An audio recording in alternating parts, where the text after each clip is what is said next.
What is it with you? What do you got, a death wish or something? That's what it takes. I just want to race.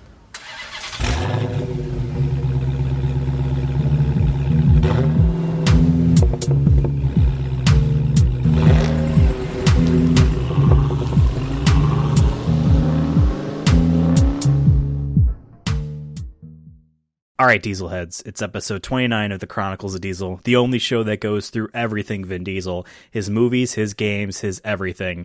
My name is Ethan, and with me here to break the internet, I guess, is Devin. This car is not designed for a big boy, I'll tell you that right now. Appreciate that. The other option was duality. That's really deep, Ralph.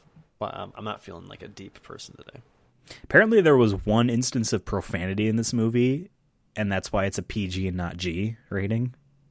Did someone say crap or something? Does that count? That's the only thing I can think of. Something Were there like titties? That. No. But they were like cartoons, so it doesn't count. Well, okay, this Does is that our count? first piece of trivia for you. In the movie Ralph Breaks the Internet. Uh-huh. Devin's obsession with the mom from Big Hero 6, because he's one of these Redditors that has an obsession over her, is on a pop-up ad for hot singles in your area. I saw that, and I'm like, oh, I've seen her before. But I don't Yeah. remember what movie she's from, because I haven't seen really many of the newer Pixar movies. Well, it wasn't Pixar. It was Big Hero 6 was Disney Animation. It wasn't that good. I only saw it because... But at least there's that's a her. smoke show. You know what I mean? Not really. That's why I don't see it? understand, because you first told me that, like, yeah, Reddit is in love with this animated woman. I'm like, then I see the movie, and I'm like, I don't get it. I thought she was going to be in it, because at one point in the movie, spoilers, well, I guess you're listening to the show, they do basically the malware guy, the scam guy they go to. I thought at some point they were going to go to them and be like, yeah, well, I guess we need hot singles in the area. And I thought that's where she was going to pop up. I didn't know she was in that movie. Yeah. Any case, we watched Ralph Breaks the Internet. And That he was breaks a it. teaser. He does. He Kim Kardashian asses the internet. Remember? Do you remember that? Like, I feel like Vaguely. that was, Didn't When like was someone that? pour milk on her butt? Was that it? she was pouring milk into a cup with her butt. That Gross. No, it doesn't.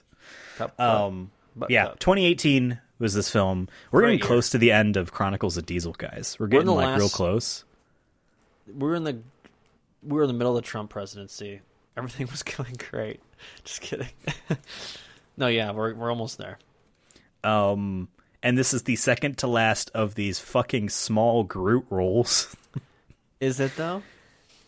Yeah, because there's Avengers Endgame next, and we reviewed what's it called, Thor: Love and Thunder, like last week or whatever it airs. I'm not sure. And then We're recording this before that airs, so I don't And you know. have the I Am Groot show though.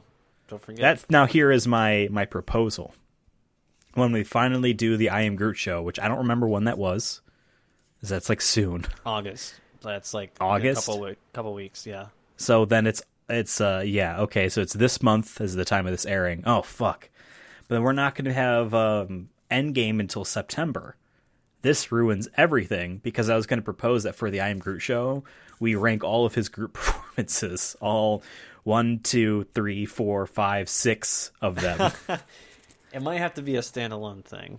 Maybe. I don't Special know if episode they're. G. So we know they're shorts, but are they dropping them all at once? Yes, I believe so. So we could And just they watch better. them I mean, and we they're- just add them to Endgame.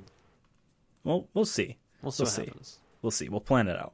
But yeah, Chronicles of Diesel, it should wrap up officially in December there with the final episode. But then obviously there's new stuff on the horizon. Guardians 3 was literally just announced. Yeah. Like the date, I believe. I think it's in April. Oh, my favorite part about our special episode where we reviewed Thor, because Groot was in it for 2 lines, 3 lines, was that while we were recording, they were announcing the Marvel movie. Yeah, So we should've all just of our waited, like, an qualms extra about hour. like not knowing, like getting burned out about Marvel, where are they going? This is kind of like scattershot. Yeah, well, they were just like literally announcing and giving like confirmed time frames for shit. So whatever. That's how we're authentic. We don't just wait. We do Off the dome, baby. Exactly.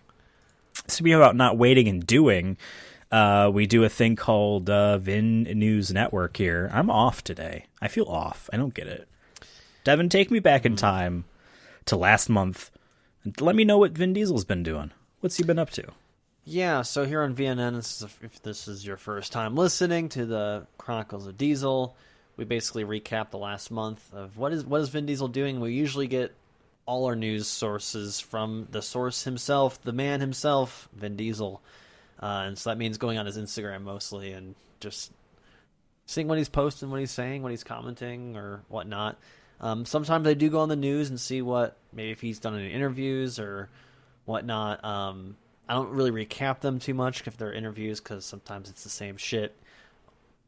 You gotta go on a press tour and say all these things, whatever. But if there's anything crazy happening, I'll usually mention it. Beef Watch is one thing that we've done before where him and The Rock sometimes have some battles over social media, and that's huge news. So sometimes we'll do that. Or once in a while, if there's something announced, then we'll talk about that as well. But yeah, it's been a pretty light month again. There was only 4 posts as of this recording. It's July 25th, so still got maybe a couple days to throw one in there. But yeah, there hasn't been too many posts. Last month he had 8 posts, and this month he only has 4, which he's had 4 in the past. In March he had 1, so he's been having a kind of a moments of just kind of disappearing off social, but he's also working on the part 1 of Fast X. Usually his posts, if he does any, are usually videos of him or pictures of him on set, and he's kind of giving an update, being like week 13, week 12 was a success.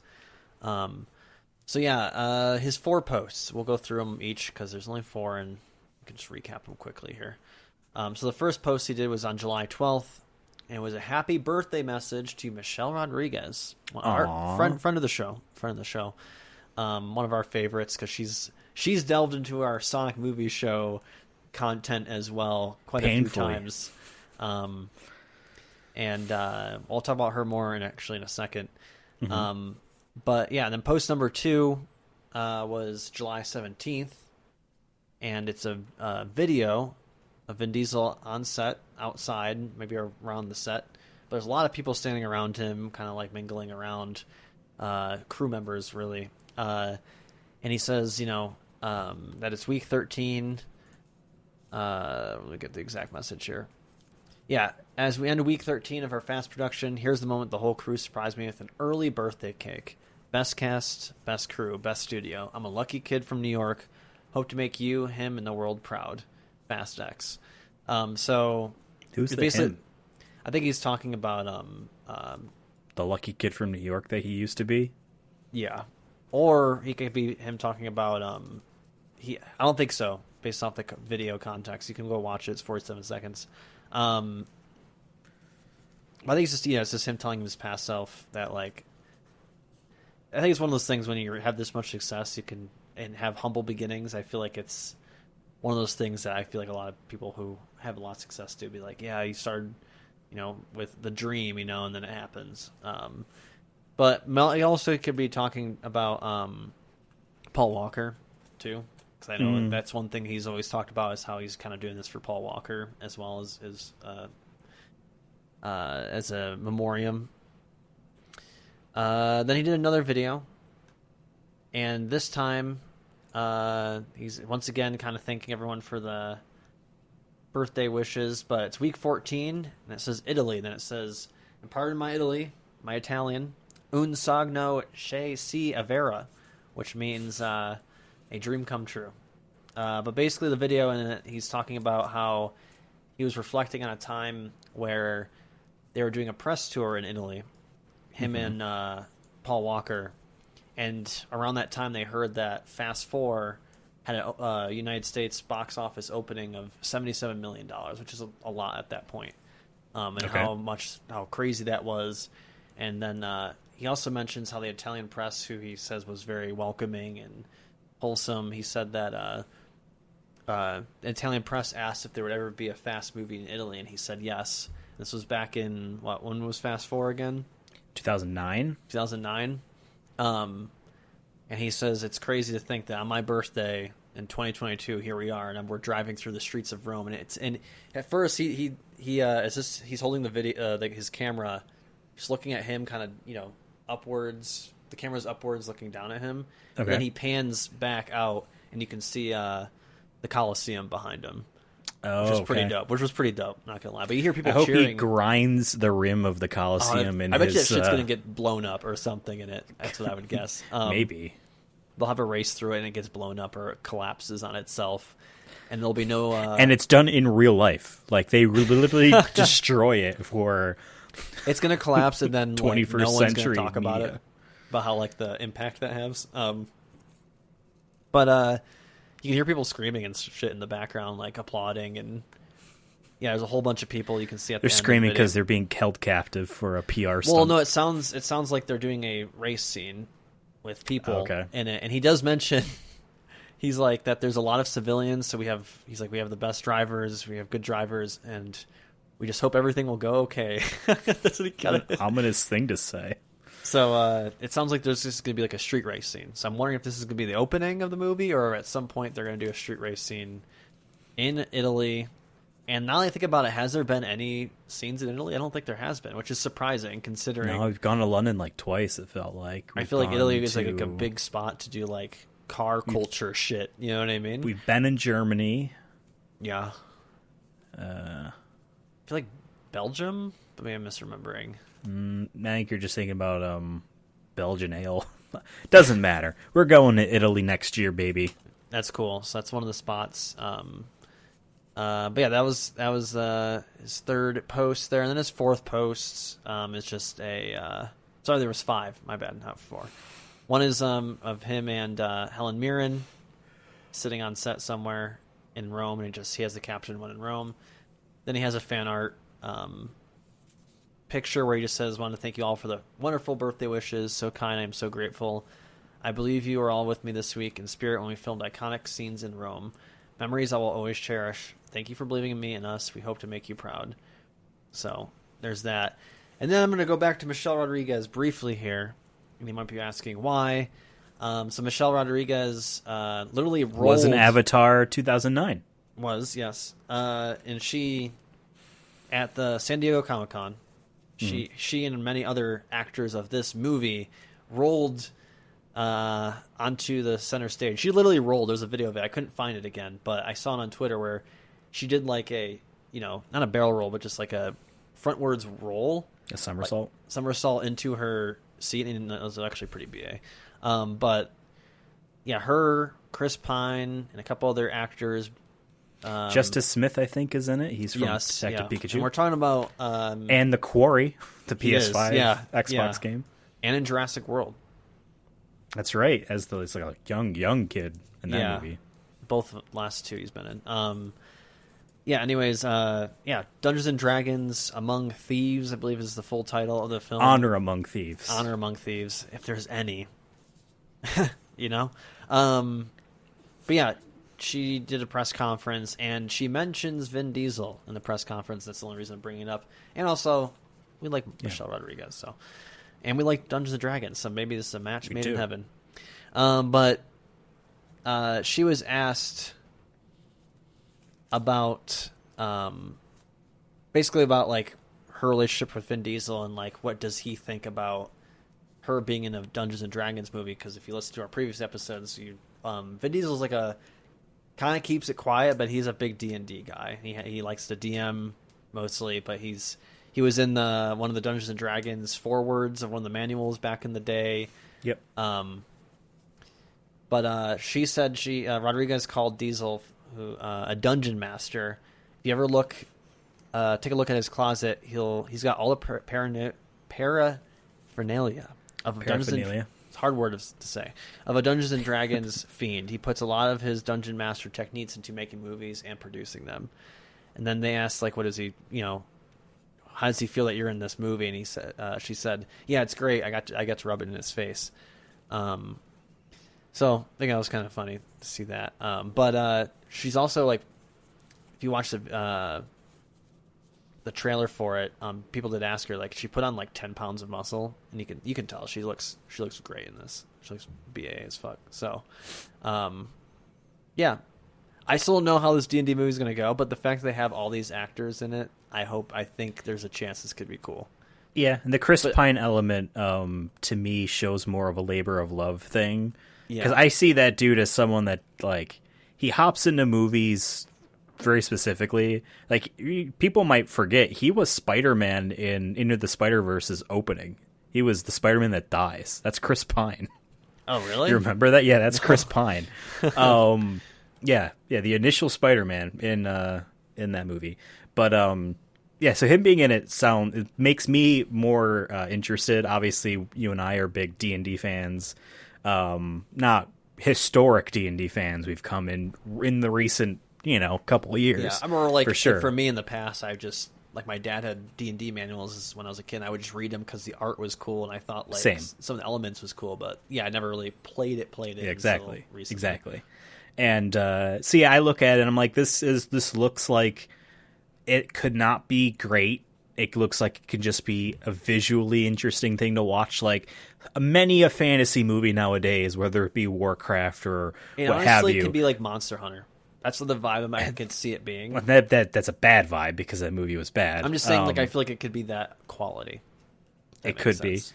I am interested to see, because we got to see a lot of, like, effects going on from spells and stuff, and I, being somewhat of a D&D nerd, and I say somewhat not because I don't like D&D, but because, again, the history is not there for me. Trying to piece together from the couple times I've seen the trailer what spells what.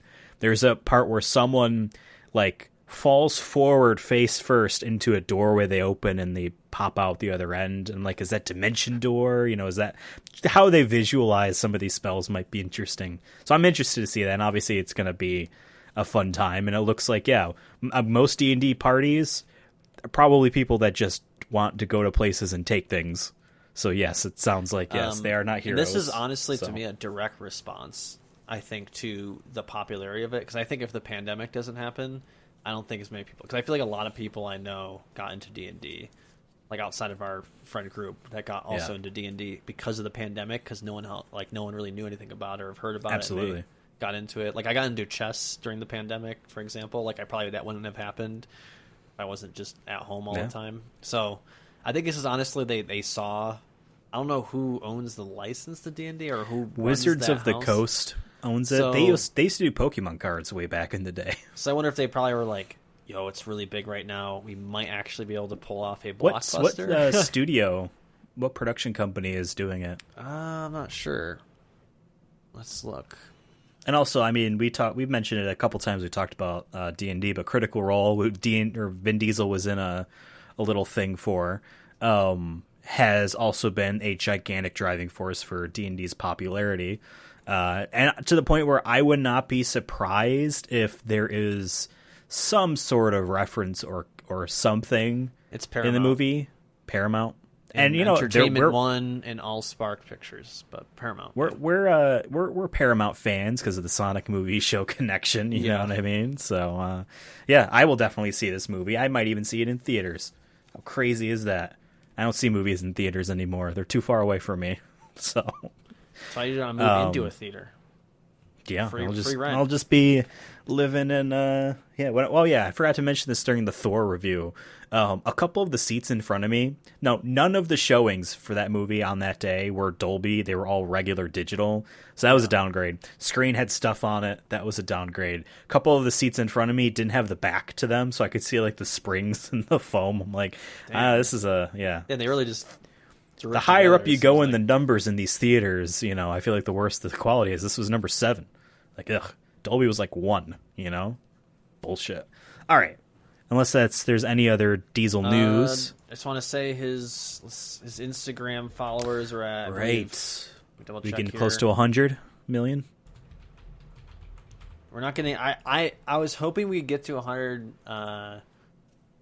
get to 100 million before the show ends or around when the show ends. But I don't know if we're going to be able to make it. Unfortunately, we didn't get as big of a bump from the Fast 9 drop. I almost wonder if he lost people during that, the initial Justin Lin left thing, maybe. I don't know.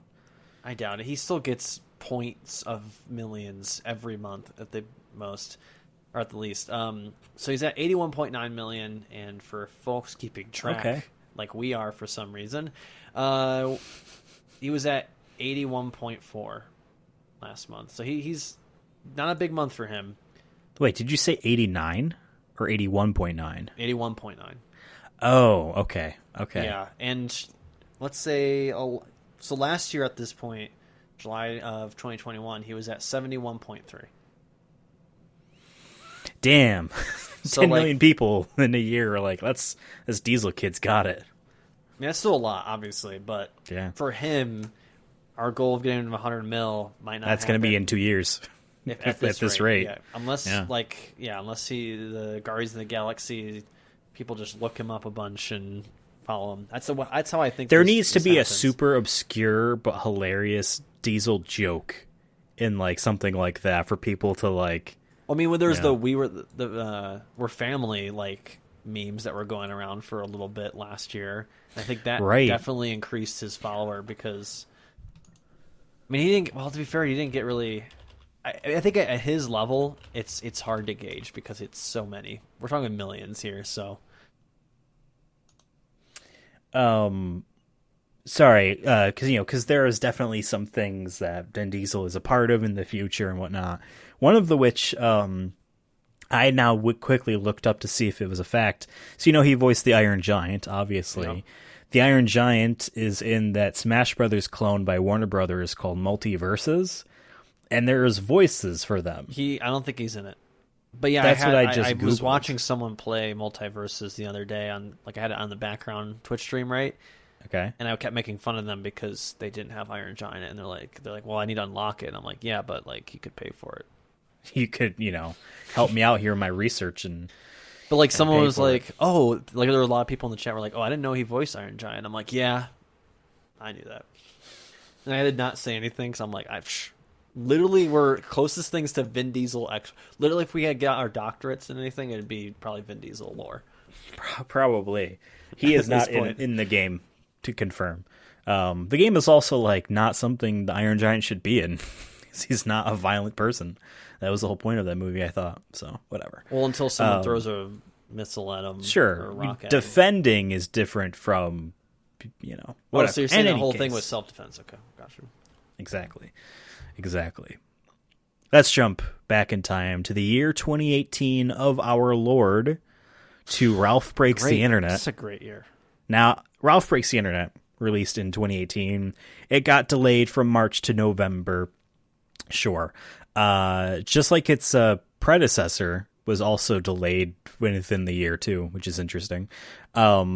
This movie, like I said, November 2018, budget of $175 million, which is huge. Right. And not the highest Disney Animation Studios has ever done. The highest, to my knowledge, is Tangled, which I love that movie.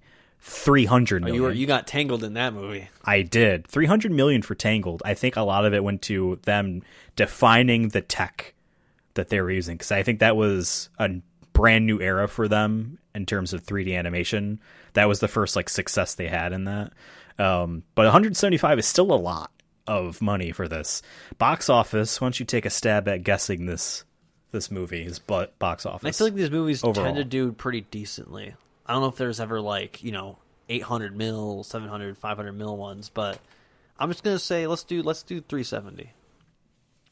You are way lower. This is $529 million. Damn, I was joking about the 500, but I was right. This is a success, I would say. I should have guessed that too, because I feel like these movies are popular from my knowledge. Obviously, I haven't.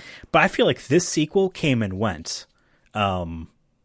Directed by Rich Moore and Phil Johnston, who both worked on the original. Phil Johnston was just a screenwriter on that. Now he is screenwriter and co-director. He also voices the security guard dude in their electrical outlet power strip thing. Interesting. Sequels in Disney are a bit of an interesting point. So obviously, Disney owns a bunch of stuff now. But if we're just talking about Walt Disney Animation, their own studios, Walt Disney Animation Studios, you throw Pixar out of it, you throw, anything else out of it, and it's just their stuff. They, what year would it have been? In the 90s, I think, or maybe the 80s, had a gigantic failure, which caused a company-wide policy, at least for their animation studio stuff that they owned, of no sequels in theaters.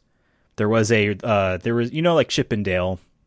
Yeah. There was another similar type of movie. Well, that was a TV show, but there was a movie called The Rescuers.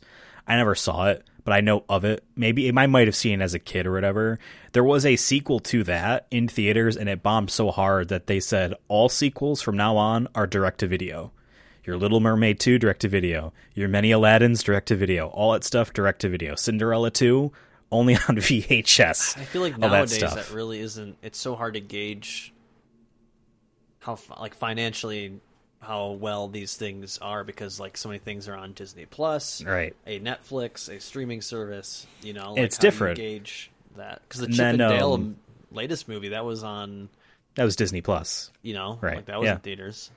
That wasn't in theaters. That was just Disney Plus. No, so I was saying it wasn't. In I theaters. see what you're saying. In 2006, John Lasseter, I think it was him. Whoever it was, I'm pretty sure it was John Lasseter. Came into power in Disney in some major way as their CEO or something, whatever, and he changed it because they had so many direct to DVD sequels that weren't really all that good, and so he was saying that they're affecting the brand, so we're not doing any of them at all. Except for the Tinkerbell movies. Those were actually making them quite a bit of money. They were like 3D CG Tinkerbell movies or whatever. Those are direct to DVD. And maybe the first one was on theaters. I'm not sure. Wreck-It Ralph 2, Ralph Breaks the Internet, to what I have looked at is the first Walt Disney Animation Studios direct sequel in theaters since their catastrophe in whatever, however long it was years ago. The next year, that's Pixar. That's Pixar. Yeah. And Pixar has Toy Story 2. That was their third movie, Pixar doesn't count. A year later, in 2019, you got Frozen 2. So clearly, okay, originally we're going to make supposed to be a competitor to Sonic. Remember that? That was going to be the big matchup. Yeah, and then Sonic got delayed. Yeah. I did not see Frozen 2.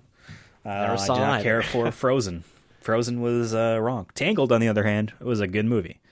Now, this movie, Ralph Breaks the Internet, I think was originally supposed to come out in 2017, planning-wise, but then they had to move it for something else, so it ended up in 2018, 6 years after the original, 2012. Was it that long? Damn.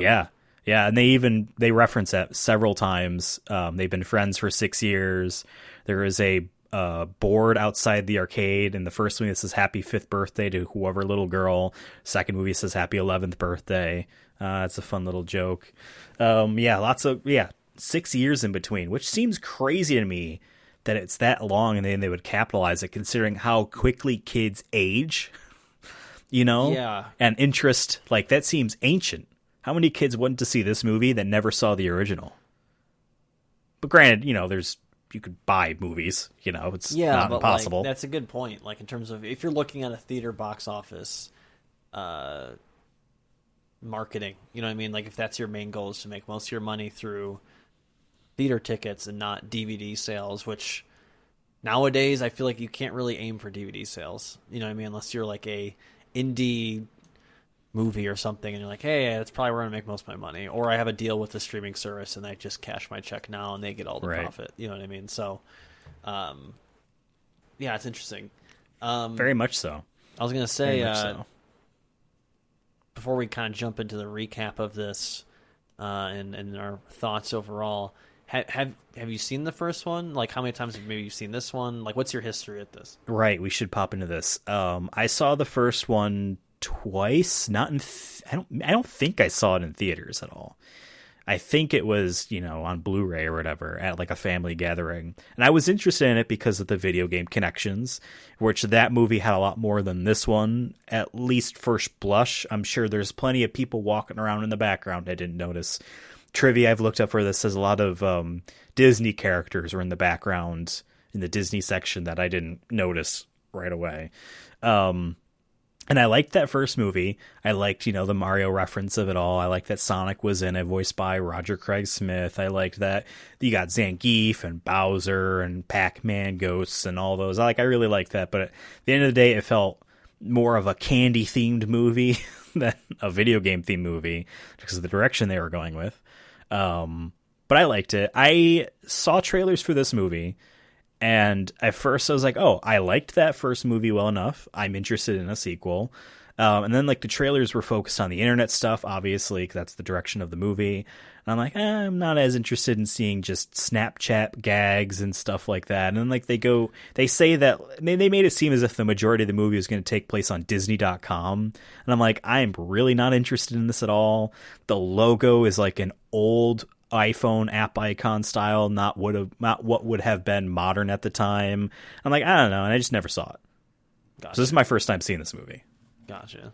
Yeah, I haven't seen the first one. So like this is like for me like my first introduction to, I guess you can call it, this universe or this series here. Oh. And so for me, like, I've heard of Wreck-It Ralph. It came and went in my life. Didn't like, you know, I yeah, like you said, I probably saw a trailer for it and I was like, oh, okay. It kind of looks like what I imagine. Like, honestly, I would have put it in the same, I guess, category as like the Emoji Movie. Like, oh, what's popular right now that we can market a story around of? That's kind of how it kind of felt. Interesting. How I felt like on surface value. And also for this movie, like just reading the description, I was like, and then seeing like, you know, the preview picture and whatnot, I'm just like, I feel like this is going to be one big ad, you know, and with a story around it. Like it. And I'm hoping I'll just enjoy it for what it is. But yeah, that was that's my history with it. Was interesting. I haven't seen anything of it. I haven't seen parts of this. I don't even know how Ralph sounded like. It was John C. Reilly. Yeah, I didn't know how he was going to sound like. I didn't know what context it was going to be, and I wasn't sure. I mean, I guess I'm not surprised you're not like I go see Disney animated film just for the sake of it. Like, yeah. I'm maybe more so inclined to. Well, then, like I was going to go see like Lightyear, for example, but that like there was other shit coming out, so I'm like, I want to go see these, and like I'll watch it on Disney Plus at some point. Right. But right. Buzz Lightyear which will was be our like generation, so I'm like, I'm more interested in that. I don't really care too much about like. I've never been a big Disney princess person. I didn't grow up watching Disney movies in general. Really? So like for me, I never had too much interest in Disney. See, in general. I come from the lands of Kingdom Hearts where I just got inundated with all this stuff. So yeah, I watched them all. I love Little Mermaid. I love Aladdin. I had Sleeping a couple Beauty on VHS, but like I never really watched them. Like if I had a friend over and they wanted to watch them, sure. But I had all my Godzilla movies and I had Predator. Oh, you're one of those nerds. I'm like, I have Predator. I'd rather watch Predator, which has a lot of violence and cool dialogue. And as buddy. As an 8-year-old, that's cool. But in Little Mermaid 2, which stars her daughter, and she doesn't know like who she is, and she's all sad, and she's being carried away when she sings. So that's right. That's the other thing where I'm like, I can't watch this. This is weird. Ursula Cursona, yeah, your mom's full name. Cursona would be an awful name, awful last name. Oh yeah. Not do that. Well, okay, so I don't think this movie makes it clear. Wreck-It Ralph is supposed to be Donkey Kong. Like that's supposed to be the arcade game. Vibe. I got that vibe that he's the Donkey Kong, and of this world, the Felix guy is Mario. Sonic was in it in the first one. There was a Final Fantasy VII reference. There was graffiti on a wall in like the outlet area that said Aerith lives or something like that. So there was a lot more jokes.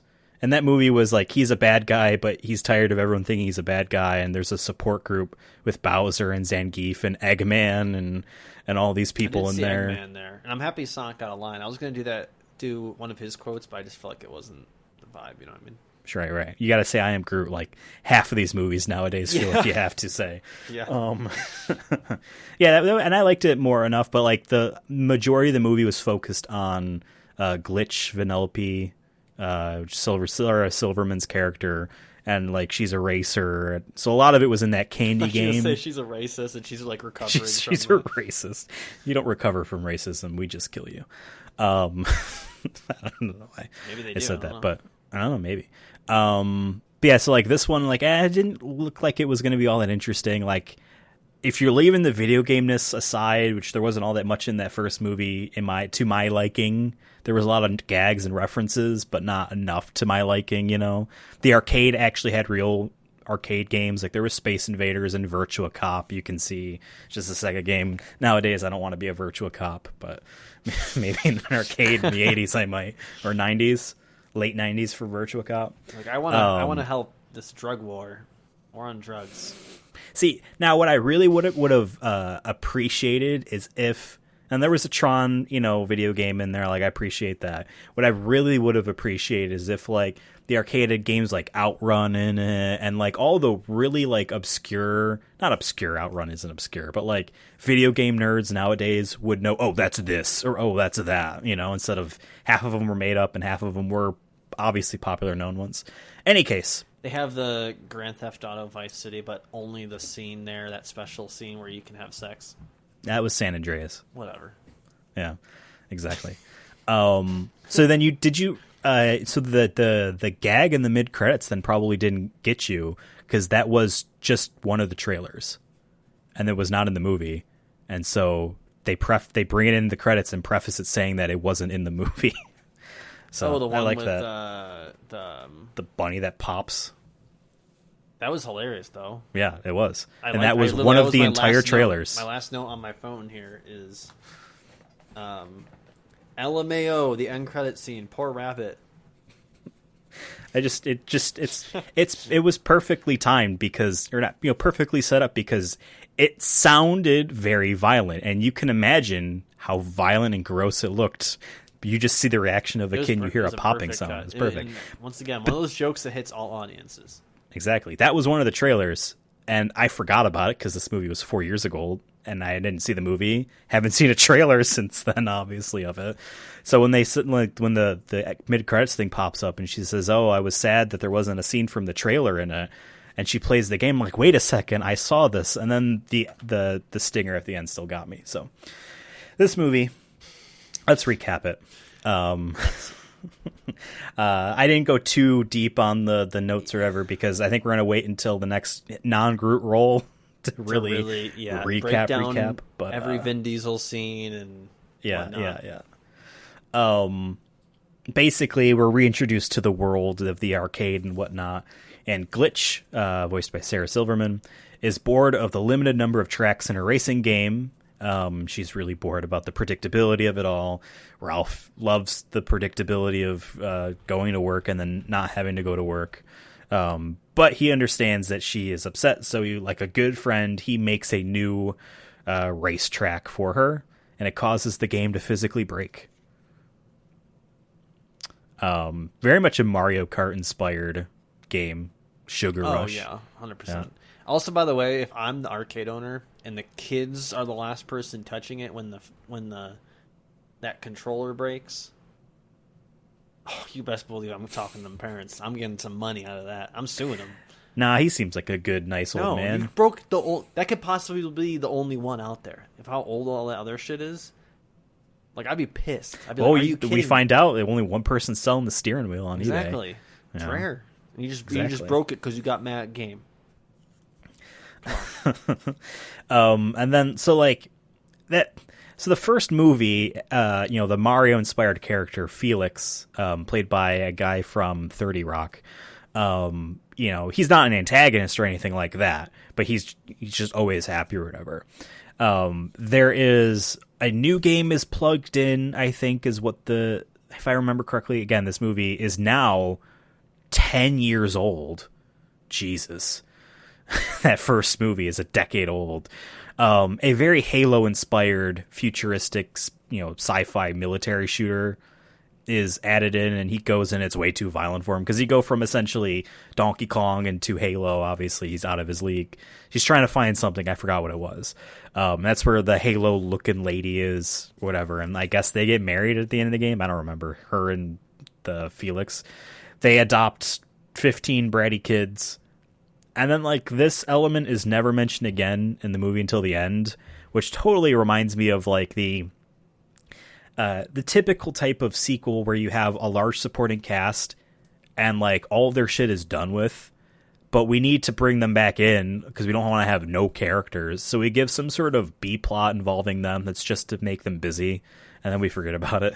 Honestly, they could have not been in this movie and it would have been fine. I wouldn't have even remembered them, to be honest. Because the movie was 10 years old. Ralph thinks he can go to eBay, because he hears about eBay, and get the steering wheel for the broken racing game. And, I love going on eBay and buying things on eBay, as every good gamer does. And then, they go into the Wi-Fi. There is a nice wifey joke about it. Sonic explains what the internet is, or at least what Wi-Fi is. Yep. Sonic. I don't know why Sonic knows this. He explained something in the first movie to the audience and the cast, so I think they're like, oh, it's just what his role is going to be, a know-it-all. Also, if Sonic knows so much about the internet, he's definitely seen the He's the Rule himself. 13 34 or 34 13 Rule 34 of the many versions of Sonic and his friends. Yes, and Sonic and other people. Sonic and the authors of the art sometimes. Sometimes. I wish. I'm glad it was Roger Craig Smith. In there, he's been in Sonic in as many theatrical movies as Ben Schwartz has. So you know what? It's tied for now. It's tied for now. Yep. Oh my god. So they go to the internet. It's just there's just a lot of stuff around. Let me ask you this right now: how do you feel about all of the real world internet companies and just corporations in this in is this definitely movie? the ad buy section of the film. I'll say that that Facebook probably paid a good amount of money, and I think this is one of the reasons they call it BuzzTube, is because they couldn't get BuzzFeed on board, and they also probably couldn't get YouTube on board. I have thoughts. If you're still going, No, that's all I was going to say. I feel like they called it that because they couldn't do YouTube. I'm saying so, but here's the thing, early though. on in the writing. I'm saying it isn't still clever. I still think BuzzTube is fine and cool, whatever. But I feel like originally, seeing everything else around them, I feel like they really probably wanted either BuzzFeed or YouTube to be like the what is happening on the internet, like the hype shit. So here's the thing, though. YouTube is in it. YouTube is mentioned verbally by Yes, the algorithm. By the way, I love the very subtle Al Gore joke that they throw in that scene where he calls her Al Gore instead of like an algorithm. Very subtle. She has a golden YouTube play button on her office. YouTube is mentioned by name. There's also a Google building, as we know. Google building. I just didn't know if I didn't notice anything BuzzFeed. Here is my thing. Yes, it did feel kind of gross just to see all of them. I would argue that if they were all made up, every single one of them was made up, it might not feel authentic enough. And I at least do appreciate that all the ones that they actually interact with are fake. There really wasn't a, look how awesome Google is, we're going to have a gag. You're right, except for eBay. I forgot about that. But they do make fun of eBay at moments, which... They also get eBay wrong. Assuming that they got approval for, but at least it's not like standing a company and being like, "Wow, this eBay is such a great service the entire time." Like I feel like I'm surprised generally, or making fun of it in a honest way, where it isn't stroking the dick of eBay the entire time. Right. I mean, because besides me, I don't really know anyone else that uses eBay. And I'm surprised there wasn't a joke about that. Like, who even uses this? But there was one gag in there about the Dorito shaped like Beyonce that completely reminded me of the fact that I tried at one point to start a Twitter account, Twitter account that was, thank you, called Sad eBay Listings. Don't follow it. I haven't updated it in years. But I just started searching on eBay, just random stuff, and then just taking screenshots and then posting them on Twitter without any context. And there's a huge number, a lot more than you would think, of the inanimate object shaped like person, trying to sell that for a lot of money. There was a gold nugget shaped like the donkey from Shrek, is one of the ones I had tweeted. Yeah, it was my favorite. And I'm like, yeah, you know what? It kind of looks like the donkey from Shrek. Apparently someone was trying to sell the Triforce from Zelda on eBay on there, as well as something else like Disney related was trying to be sold. That was one of the visual gags. This movie has a ton of visual gags in it. Or just not even just gags, but just things. The only thing that is not honest about the internet's representation into this space is that one of the first signs you would have seen is either Pornhub or OnlyFans. 100%. That'd be like one of the first things that you'd be coming out of. I out of that. wish Like that just in the there was a distance, in the Pornhub distance, sign. you don't even. It doesn't even say it. It's just like the orange and the black. How Or hilarious like would that be? it's let's say there's a static shot where Rolf is talking to someone, Yeah. and it's cut off, so all you see is the hub part, right? Yeah, something so like that. Because they could get away with that. I don't think they can get away with literally saying porn. You know what I mean? Or if but they could get away if you with sit just the behind end it hub. It just says PO and HU, like the way it's like he's standing in front Right, of it. there's something blocking it, and it's yeah, blurry, yeah. and it's blurry. You know what I mean? Like, but like it's Yeah. clearly like Pornhub. Like I think missed opportunity. I know they probably it's safer. You know, he stumbles down an alley and he's seeing like X videos and all of the other ones in there too. Just someone's walking down the street in a tank top that has the yellow ZZ on it, you know, that type of stuff. I also wish let's make they a sequel. Yeah, and it's just straight, just really fucked up. But no, I wish they maybe went. Ralph to, makes like, a sex tape. Went to the Reddit place, and I feel like they could have done some fun things with that, with like the subreddits. Like maybe they get lost in one of the subreddits as kind of a joke. I think we're liking this movie's concept too much. I know we were just criticizing it for being maybe too corpo, and then we're like, what if it actually did more corpo stuff? Like I said, I appreciate that. I guess I forgot about the eBay thing, but the search bar thing was not Google. It was something made up. The trending video thing was something made up. Like, I appreciate that. The video game that we'll talk about is something made up, although it's inspired loosely by three things. Obviously, mostly close to something that isn't a video game, although it got delisted years later.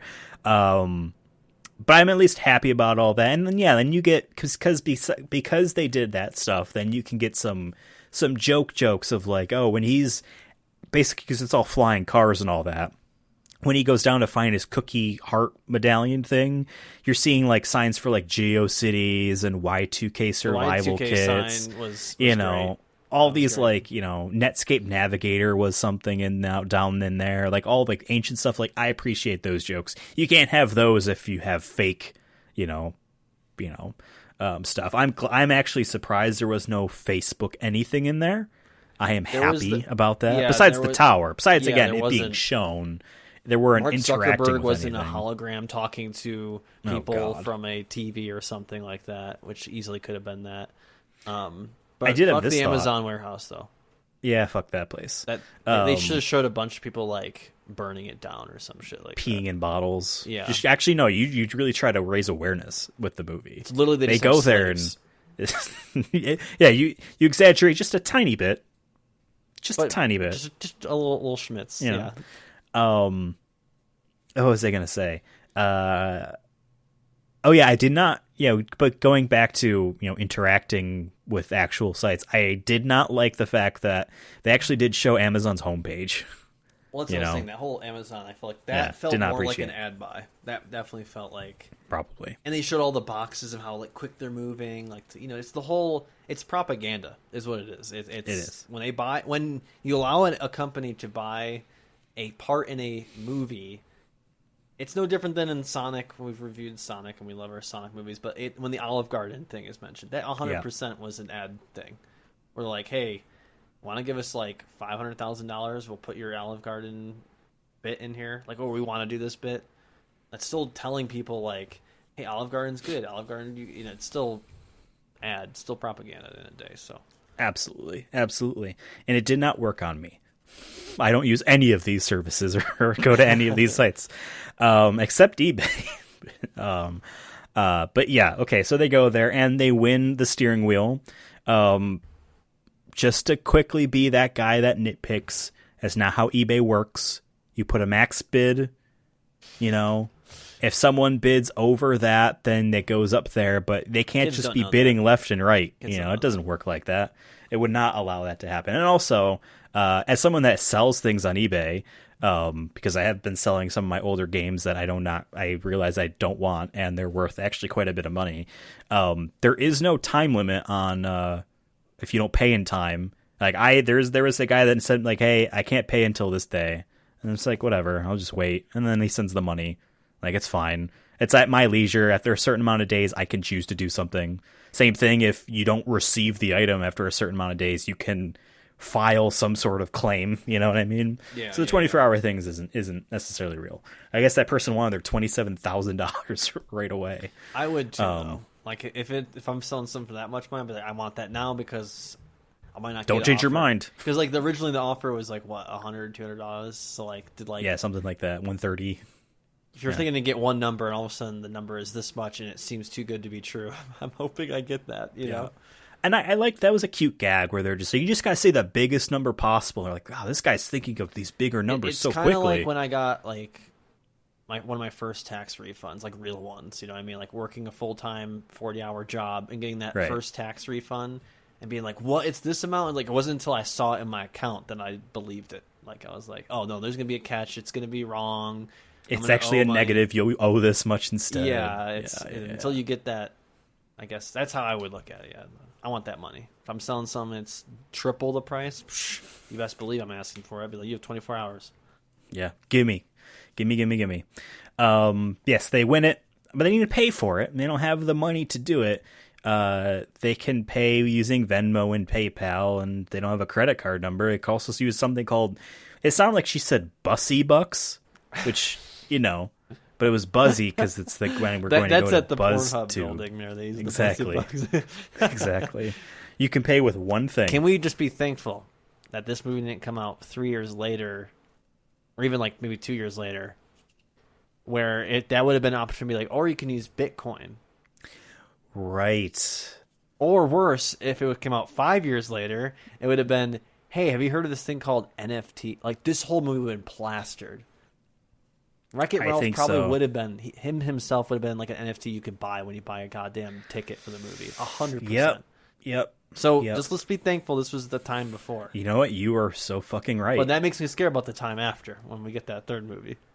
I did have the thought when watching, like, how many of these logos will change in the coming years? The Instagram logo is still the same. I actually like. Yeah, they're mostly all the same. But Facebook, I just thought about that, like, since then a little bit. Yeah, well, their name changed, right? Well, the product itself is still Facebook, whatever. I don't have a Facebook account, so I don't give a shit. Actually, no, I have an Instagram account that I don't use. I guess technically, Facebook has their fucking claws into me somehow. I don't use it. They do. Whatever. They have your claw. Even if you're not on there, they got your claws, or they have their claws in you. Fucking so, pathetic. Somehow. But yeah, they need to go make some money. They remember a pop-up ad for make money quick playing video games, and they go there, and it's Bill Hader voices this guy. He's not credited though.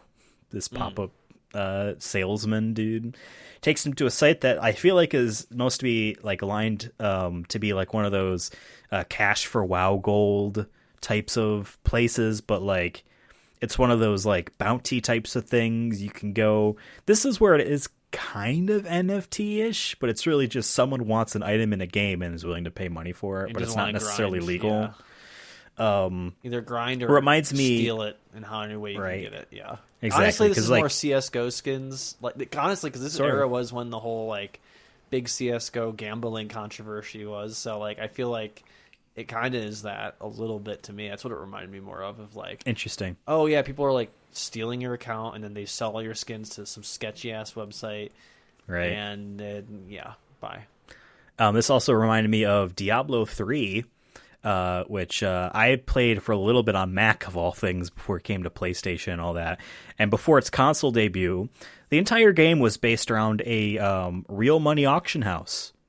The entire game's like way it had developed its items and weapons and stats and all that was designed around the fact that randomness and you can sell your items on the real money auction house, and Battle.net takes a skim of the money and woof. And that was awful because people were like, this Endgame gear is 0.001% better than this other thing. I want $27,000. And people did that shit.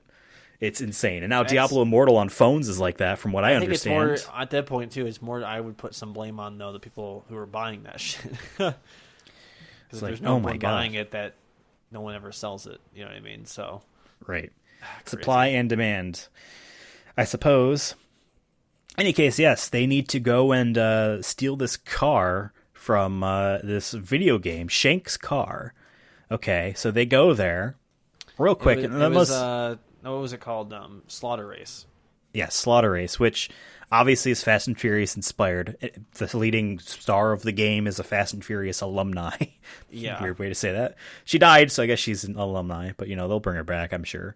Some people say she was hiding in the sewers for 15 years. The easiest way people can say this, and I've seen people say it, she fell out of the plane she fell a lower distance on that runway scene than the villain did, and he survived. So clearly she can too. Regardless, it's gonna cut to her just being all mangled and shit, like just completely all her bones are shattered. They're gonna come back and get me, right? but then like some mad scientist for some reason is there. And it's like she's a cyborg.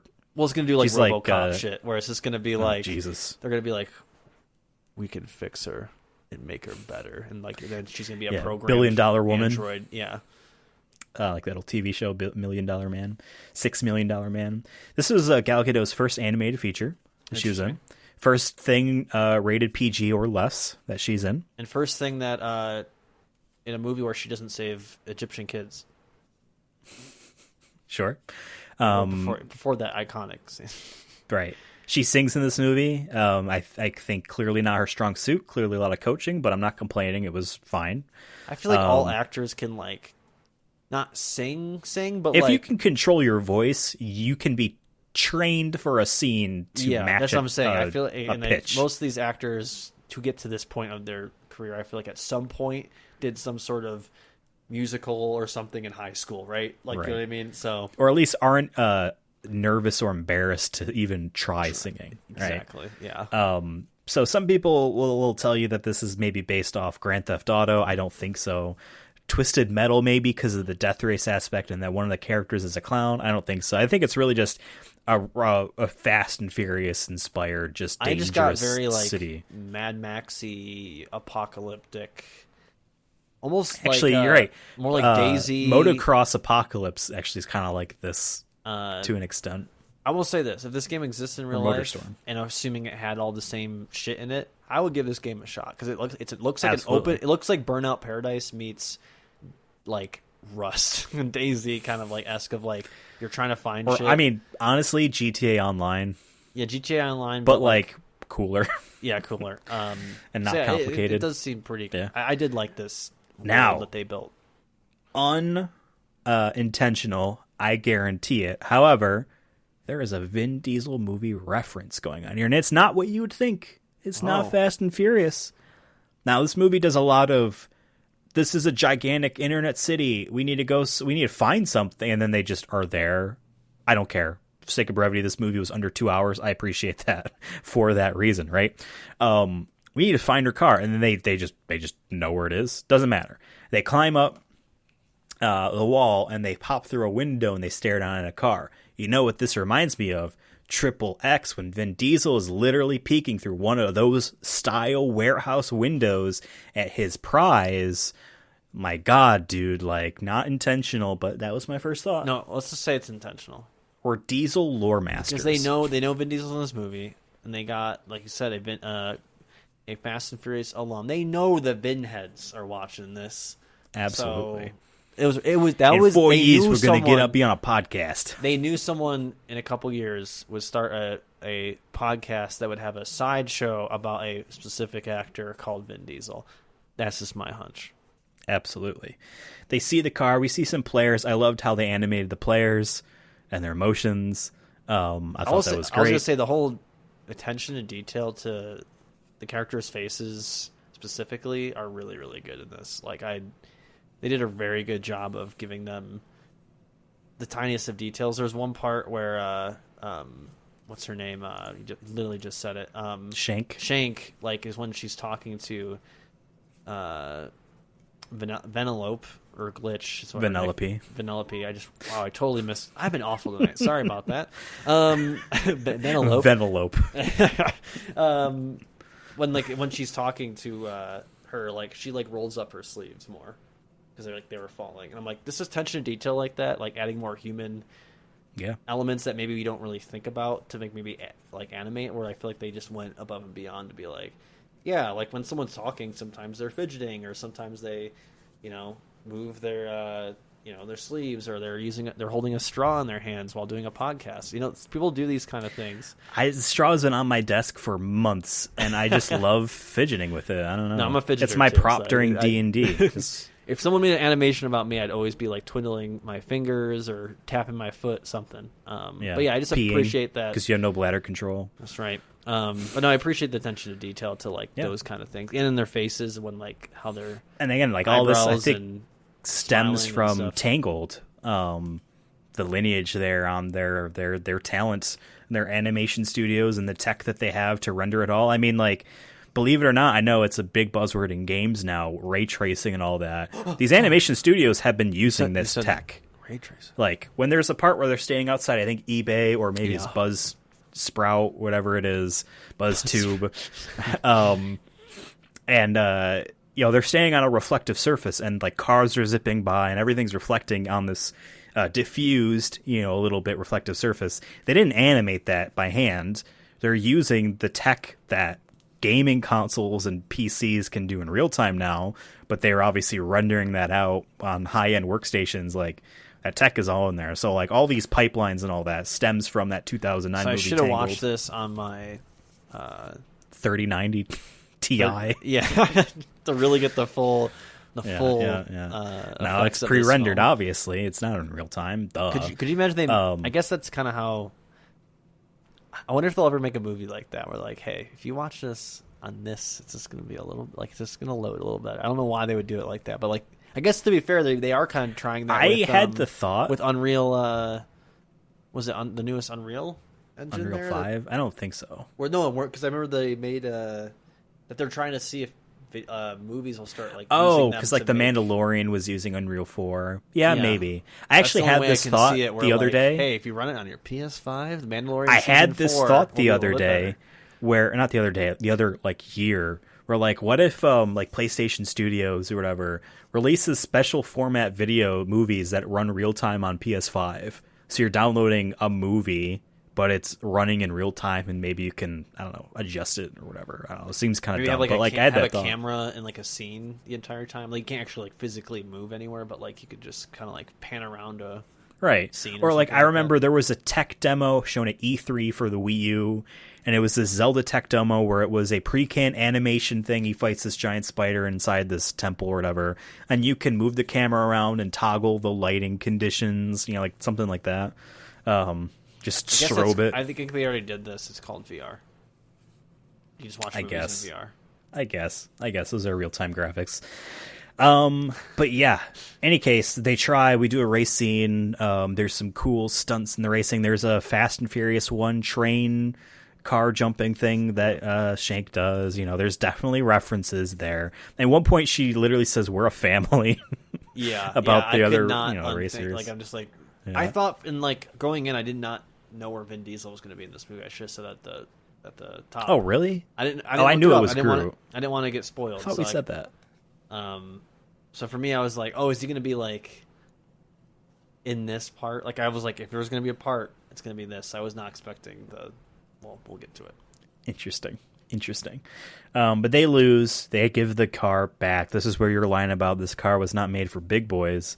I just thought that was fun. I'm like it has a different meaning for me. Yeah. And then they make a viral video as recompense or whatever. Shank helps him out, makes a viral video, and says, "Go to." Easy. It's just that easy. Apparently, just go to BuzzTube and talk to Yes. She'll help you out here. And then they leave and they go on their way there. Let's see here. We quickly cut there. They just get to walk straight into the office, or whoever this person. I imagine she's in charge. She's the head algorithm. She says no to almost everything. She says yes to them though because of this. Oh, and it's over. This was viral for 30 seconds or whatever. They made $43. Great. That's a lot. I wish I could make $43 on a viral This podcast video. can make us $43 one day. Yeah. When we hit that point, I'll be like, success. Yes, but you know what? We need $27,000 and one to buy the steering wheel. Yep. So, what does Ralph does? We should do that. That's what we should do. It like if the show ever gets a little bigger, we can be like our end goal is to buy one of like the steering wheels from one of the Fast and Furious movies. They gotta have one of those. Ooh, oh yeah. And we could put it like in a case. Paul Walker's Nissan Skyline steering wheel, something like that. Because obviously Dom Toretto's anything related to his cars are going to be the most expensive. Vin Diesel's stick shift. Just Han's hubcap. But yeah, we just finally like scraps. Like, do you have like the left blinker for Michelle Rodriguez's car in Fast 4? Yeah, that'd be great. The muffler, like, but it's like completely like exactly rusting. Like the muffler from the second Fast and Furious movie that no one cared about. One of those cars. The boat, the broken glass that blows up in. Oh, gee, well, that would be nice to own a boat. But no, but the broken glass from Han's car when he dies. Just scoop up some glass. Just in like it's in a little baggie. They put it just that's how they send it to us. Just in a little like Ziploc. Yeah, loose baggie. Broken Corona bottles. I would actually buy like just a Corona bottle that Vin Diesel is drink out of. Ew. Just to say I have that, like, because that'd be so funny. They need to make money, so what does he do? The same thing everyone does on the internet to be popular. You copy other people. No one's original. Yep, he does a whole bunch of videos, and I knew like when they said bee puns, my first thought was the Bee Movie, but I don't think that was necessarily it. I think it was just meant to illustrate something random is whatever's trending of the day, and I'm like, this bee pun is going to be used for a gag, and I'm waiting for it, and it's finally like the very last damn thing, and I'm like, all right, I appreciated that. He basically becomes a YouTuber, or honestly, it's closer to a TikToker, I would say, in terms of more of our day of age at this point. For sure, because like people are watching, his cooking things and his makeup things for like it to go wrong. No one actually wants to see him eat a hot pepper and review it. They want to see him cry. You know what I mean? That's the TikTok element of it for sure. Jesus. But yeah, they copy a whole bunch of video trends and gain cash fast. Glitch wants to be a pop-up for whatever reason. And so she gets sent to Disney.com, or Oh My Disney is what it actually is called. Now here, Devin, is a couple more trivia things. I'm not going to go and mention the fact that they wanted Kylo Ren, and there was a line where she calls him a spoiled brat, and Lucasfilm said no. They don't like that for whatever reason. I'm not going to say that there was a mini Darth Vader walking around or that Gamora was in a crowd. I don't care. There's a million different people. A couple of the lines from some random Disney characters were just pulled from old archived footage, that they used. Doesn't matter. OhMyDisney.com was not supposed to be the place that they were going to. Instead of Disney's website being a video game character, they were going to send her to a video game. They were going to send her to Disney Infinity, which her and Ralph are in one of those games. There's figures of the two of them in, for use. I mean, I think you can use them in all three of those games or whatever, or at least going forward. She was supposed to go to Disney Infinity. That game series got abruptly canceled during this, so they changed it to ohmydisney.com. Which I think I assume is a really kid-focused thing and not just Disney.com. I don't know what Disney.com is. Probably just ads for shit. And maybe like merch. Merch. More information about Disney Plus. More information about our parks. Yeah. It's probably just like a hub to like send you to some other website. A giant website. signpost. Yep. Leads you. Yep. So yeah, she goes there. On the way there, you see a whole bunch of signs for fake motel chains. That is a reference. When Disneyland opened in the 50s, Walt Disney did not buy enough land for it. So he basically bought all the space that they used for the actual park. So the lots around it, he didn't buy. Other places bought it. And Disneyland is popular, so motel chains popped up all around Disneyland, and he was so furious about that. That's why it's a reference here. But that's also why he bought so much extra land for Disney World. There's your Disney World trivia that I said at the top of the show. He bought 2 cities worth of land so that fucking 7 motel chains wouldn't open up right outside the gates, like apparently it is in Disneyland. I don't know. I haven't been there. But at least at the time, that's what it was, right? So which one's which cash again? in on Disney that World is Florida. And Disneyland is California.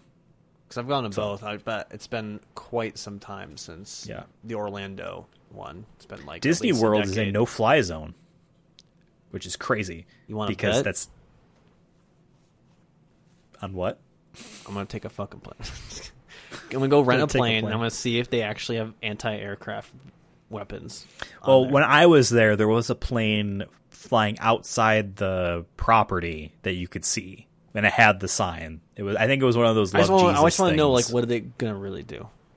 Shoot you down. That'd be crazy. Fucking this Magic whole Castle time- opens up a cannon. Yeah, It just and shoots it's like you a down. super futuristic like weapon where you're like, wait a minute, why did It's like, literally the laser weaponry we joke about the government having. yeah, yeah.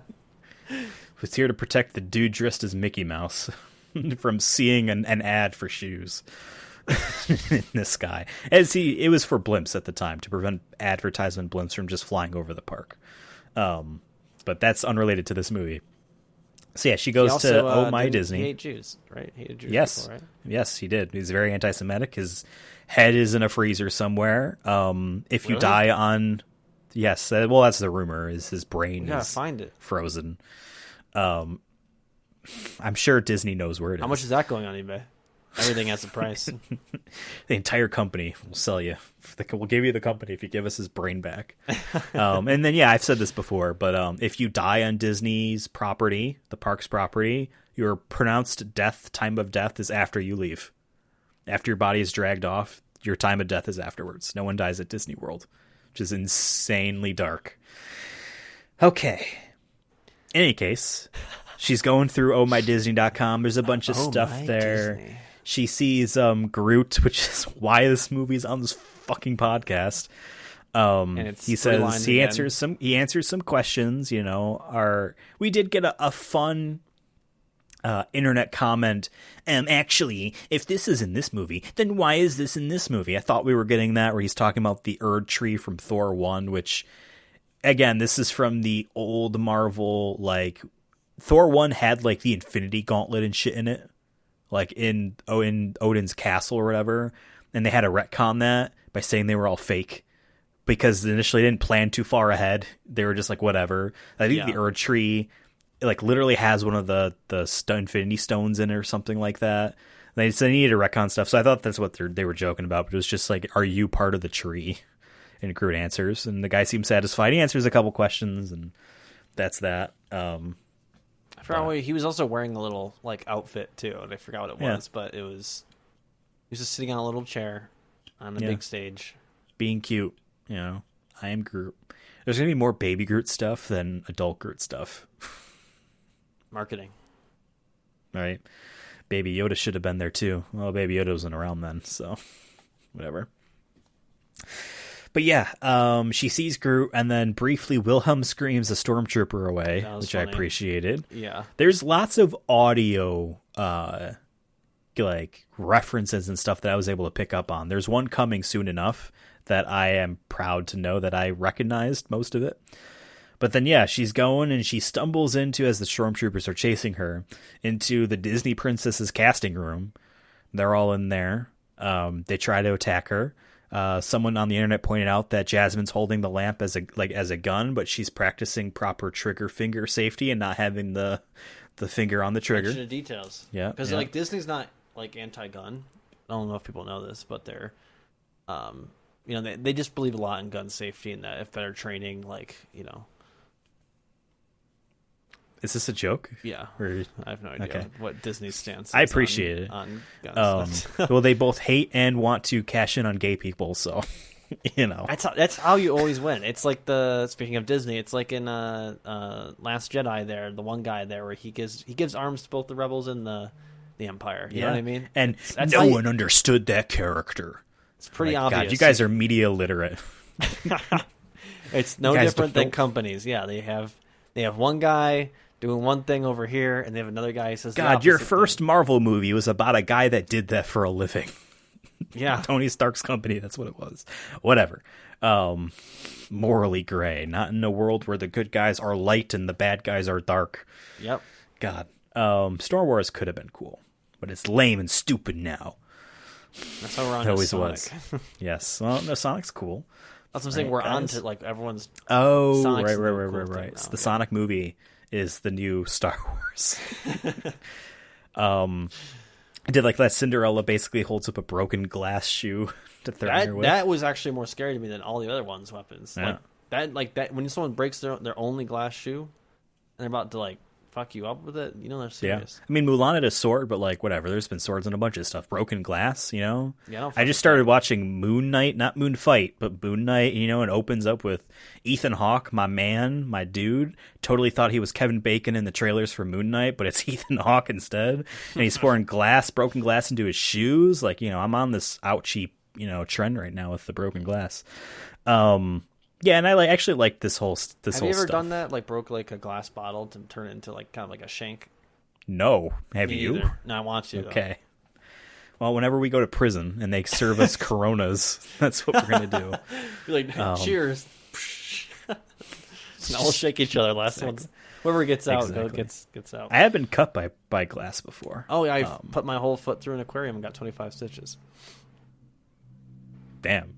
Yeah, a almost story bled you out. should have told me Actually, before. almost died. Damn. We could have lived in a better world. Is what you're saying. Yes. Yeah. She meets all the Disney princesses. They all talk. I like the fact, the gags about how similar they all are to each other. How like almost all of them don't have a mom at all. You know, either No there's mother never figure a in their mention. life, yeah. Exactly. I really did like this. Or scene how 'cause- how awfully tormented their lives are. Were you poisoned? Were you this? Were you this? Were you this? Like, Jesus, what's wrong with you people? and I do like liked it. I like this whole scene a lot because I didn't, like I said, I haven't watched many of them or care for the Disney princesses, but I like that they're not afraid to poke fun of their own shit. You know what I mean? And be like, yeah, there's kind of a recipe here. Even the newer ones. Yeah. And I really like the part where they're like, yeah, you gotta, with the whole like, she wanted to sing her song. And they're like, oh Yeah. no, it'll come during a time of You have to stare at reflection. some water. Yeah. Exactly. Or I think, wasn't it Mulan's? And she stares at the sword in the reflection of herself in the sword. I don't remember. I'm also, by the way, one of like the 5 people on Earth that actually liked the Princess and the Frog movie and saw it, because there's maybe 3 people that saw the movie. There was actually a bit of I don't know if I would call it a controversy because I don't remember this, but maybe some criticism was thrown at Disney, some constructive criticism of, hey, first trailer for this movie had this scene in it, or like parts of the scene. Some stuff wasn't used in some gags. Tiana, who is the African-American New Orleans girl, she's, you know, princess from Princess and the Frog, looking more European in facial features and a lighter skin in the original trailer. They got some criticism for that, and Pocahontas looking a little bit more European facial features, like with the nose. They changed that in the second trailer. And then, yeah, I loved that when they're talking about something, there's something where they're all kinetically moving around in that room, and it's literally using musical cues from each of their songs from their respective movies. I'm like, I'm picking up on this. I appreciate this. I like their pajamas too. Yeah, They're all little references to their little. I liked Ariel's was basically this and this and this and this, but it's her, whatever she called, human stuff, gizmos and whatchamacallits. I enjoyed that. I wish one of them Yeah. had like it wouldn't make any sense. They but it made would've fun been of the funny. movie Brave. I wish one of them had gun. a T-shirt that just had like the Confederate flag on it, just Jesus. just to see like what would the Jesus. reaction be like. Why does Belle have a Confederate? See, you forgot the shirt hidden on? princess from the famous Disney movie Song of the South. That's where you'd have your Confederate flag one. Or they could have had another princess, the ghost of Princess Diana. Yeah, I was surprised. C-3PO opens the door, but they didn't have Princess Leia in there. They did make fun of Brave. Missed opportunity. Be like, Right? she could have been like, "Hey guys, we're up." She's the new Disney princess. We purchased her. Yeah, She's a Disney Missed princess now. opportunity. They made fun of Brave and the fact that you have her really Scottish accent. I didn't which understand it either. I think it was Even intentionally before- unillegible.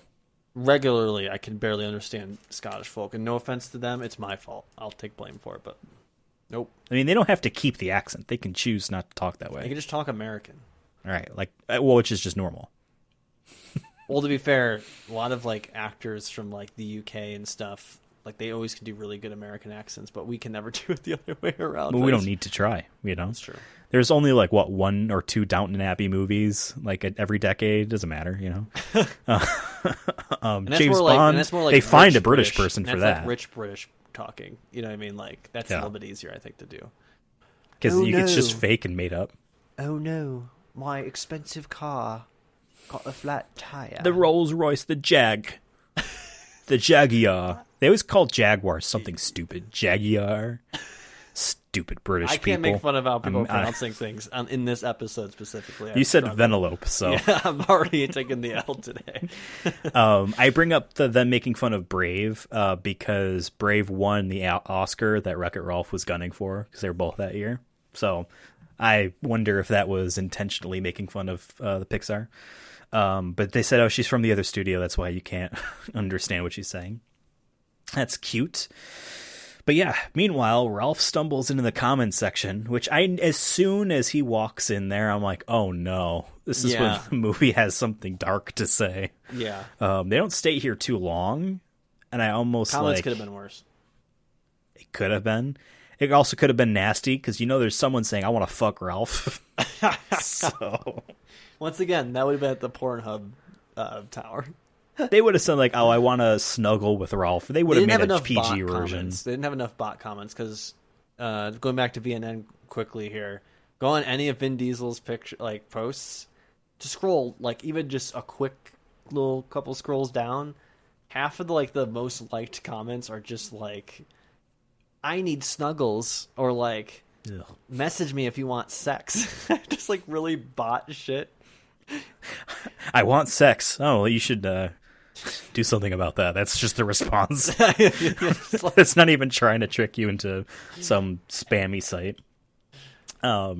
He stumbles in there, and yes, which I love, by the way. Every scene she's in, she has a brand new outfit for. Yeah, that's cool. I did like that. She's like, "Hey, there's good stuff and bad stuff on the internet," and then that's about it.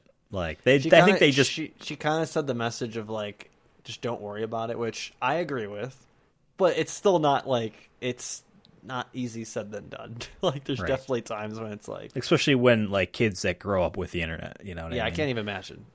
I'm still fucked up, but I feel like I could be more fucked up if I grew up. I didn't go on it enough. Onward. 2009, I think, was when I was really all right, I'm on the internet all the time now. And I don't really think I used it all that much. As before then. I don't really understand why. It just dawned on me oh, I could be learning about video games on this thing instead of magazines I get once a month, Nintendo Power or whatever it was. But yeah, I feel like they just needed to make sure they said something like that, Yeah, because they do make it kind of seem up until this point that the internet's just great. Just it has so many awesome. Great things. Yeah. Which obviously is, the theme parkification that the movie has about the internet. You need a section where it says, hey, everything's good as long as you don't talk to the feds. You don't need to. They'll tell you do, but you don't. Have you looked into a VPN, sir? Exactly. Ooh, that would have been a fun gag. Any case, Ralph wins. Ralph has $30,000, and he goes to eBay, buys the wheel. And we don't really see that part, but it doesn't matter. It's just shown. Oh, I forgot to mention about the princesses. Every single princess was voiced by their original actor, if the actor was still alive, which is actually a good amount of the OGs, believe it or not, except for the voice of Aurora from Sleeping Beauty. Snow White is still around? Snow White's mad old. I think she's dead. Snow White was 40s? Snow White is even older than Sleeping Beauty. And that actor, she's in her 90s. And she can't sound like a 16-year-old girl. But besides that, Cinderella's still Cinderella. They're all still the same, whoever's still alive. So they actually got Kristen Bell in to be the one girl from Frozen. And whatever her name is to be the other girl from Frozen. and all them people in there. So that was my other piece of information. So then, yeah. Ralph has the money. He goes to call up Venelope, a.k.a. Venelope, a.k.a. Glitch. At this point, I noticed the phone he has, the button to call is the credit card chip. Yeah. Which gives me a fucked up future where you have to pay to make individual calls, a.k.a. before the mid-2000s. Yeah, we did that, right? Yeah. Yep. But he calls, it's not answered, and he witnessed a scene where Glitch Glitch has her song, which actually was written by storied songwriters of Disney musical past. So Hans Zimmer. Yep.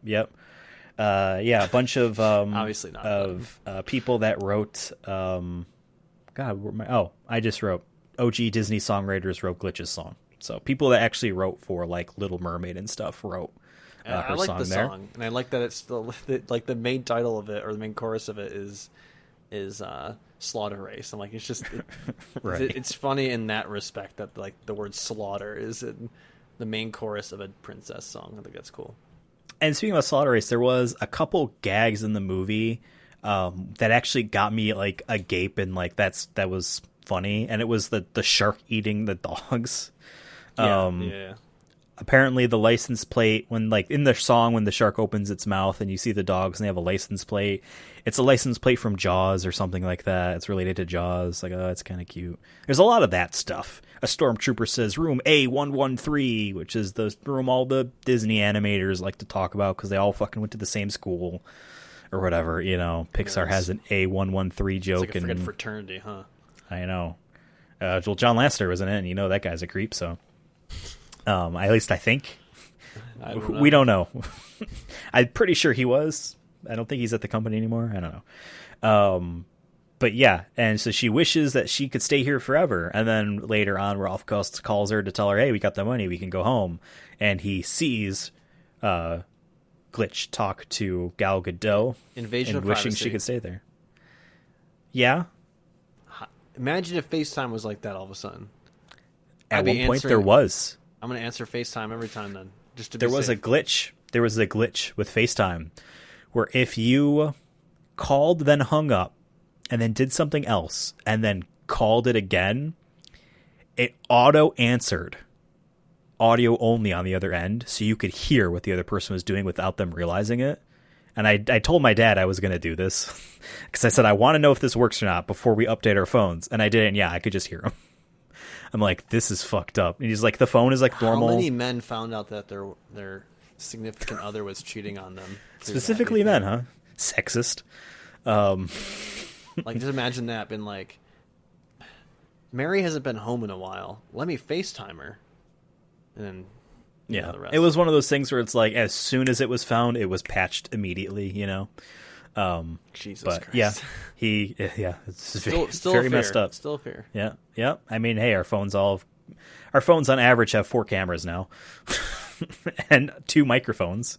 You know, Yeah, we're fucked, by the way. Yeah, we are. We are, or sorry, we've been fucked.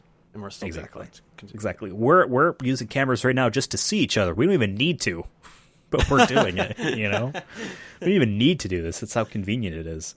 But yeah, he realizes that she wants to stay, but you know what? She must be brainwashed by Gal Gadot and her sleeves. So he's like, I need to make the game boring. So he goes, he finds Bill Hader's character, Spamley, says, hey, I need a virus or something to slow down the cars, because in the Tron game, the virus slowed down the bikes, and she didn't want to go back there because obviously it's boring when a car is slow to a racer. Personally, I like when cars go slow, taking the scenery, you know. They don't call it a scenic route because it go Just fast. driving, you know what I mean? Exactly, we're just driving.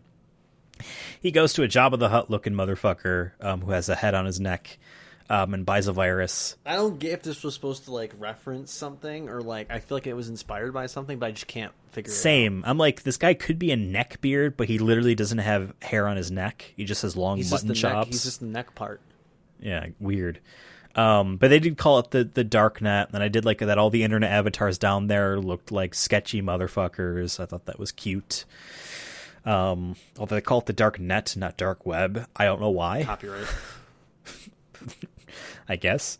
He gets a virus. He's told, just don't let it out of the internet, out of the game. He unleashes it there. It's looking for insecurities, which made me immediately think of, oh, he's going to see how insecure she is. And that's what it's latching on to. It's not literally a security flaw thing. It's literally looking at someone's insecurities that they monologue about in private. But she does, but it latches on to the fact that she glitches. And that's actually from the first game, or first movie. I think it was like she is going to be deleted or something like that, or the game is going to be deleted because it's a glitch, like she's glitchy or something like that. So there was some existential thing. That's why she glitches or whatever. I was gonna say they never like talk about it either, and I was like, "Am I this movie missing doesn't do a something?" good job of catching you up to speed on the first one, considering that this is the first direct sequel in theaters from Walt Disney Animated Studios thing in 30 years or Yeah, whatever. I think yes and no. For me, like at this point in the movie, though, like I feel like I'm pretty sold on what each character is. Though it's just like those little small stuff like that where I'm like, I'm still waiting for him to comment that like she's glitching, because I thought when she was glitching that like that was because like her game doesn't work and it's not being played if it's going to get rid of or turned off. That like she was going to disappear because programming. Yeah, I do like the point where they just say, "Yeah, Gal Gadot put my code in the game so I can live here now." Like, damn, how weird is that? Existential. I know how to program my reality. It also tells me that a video game can be sentient, and I don't like that. I mean, clearly they are. They had phones and stuff.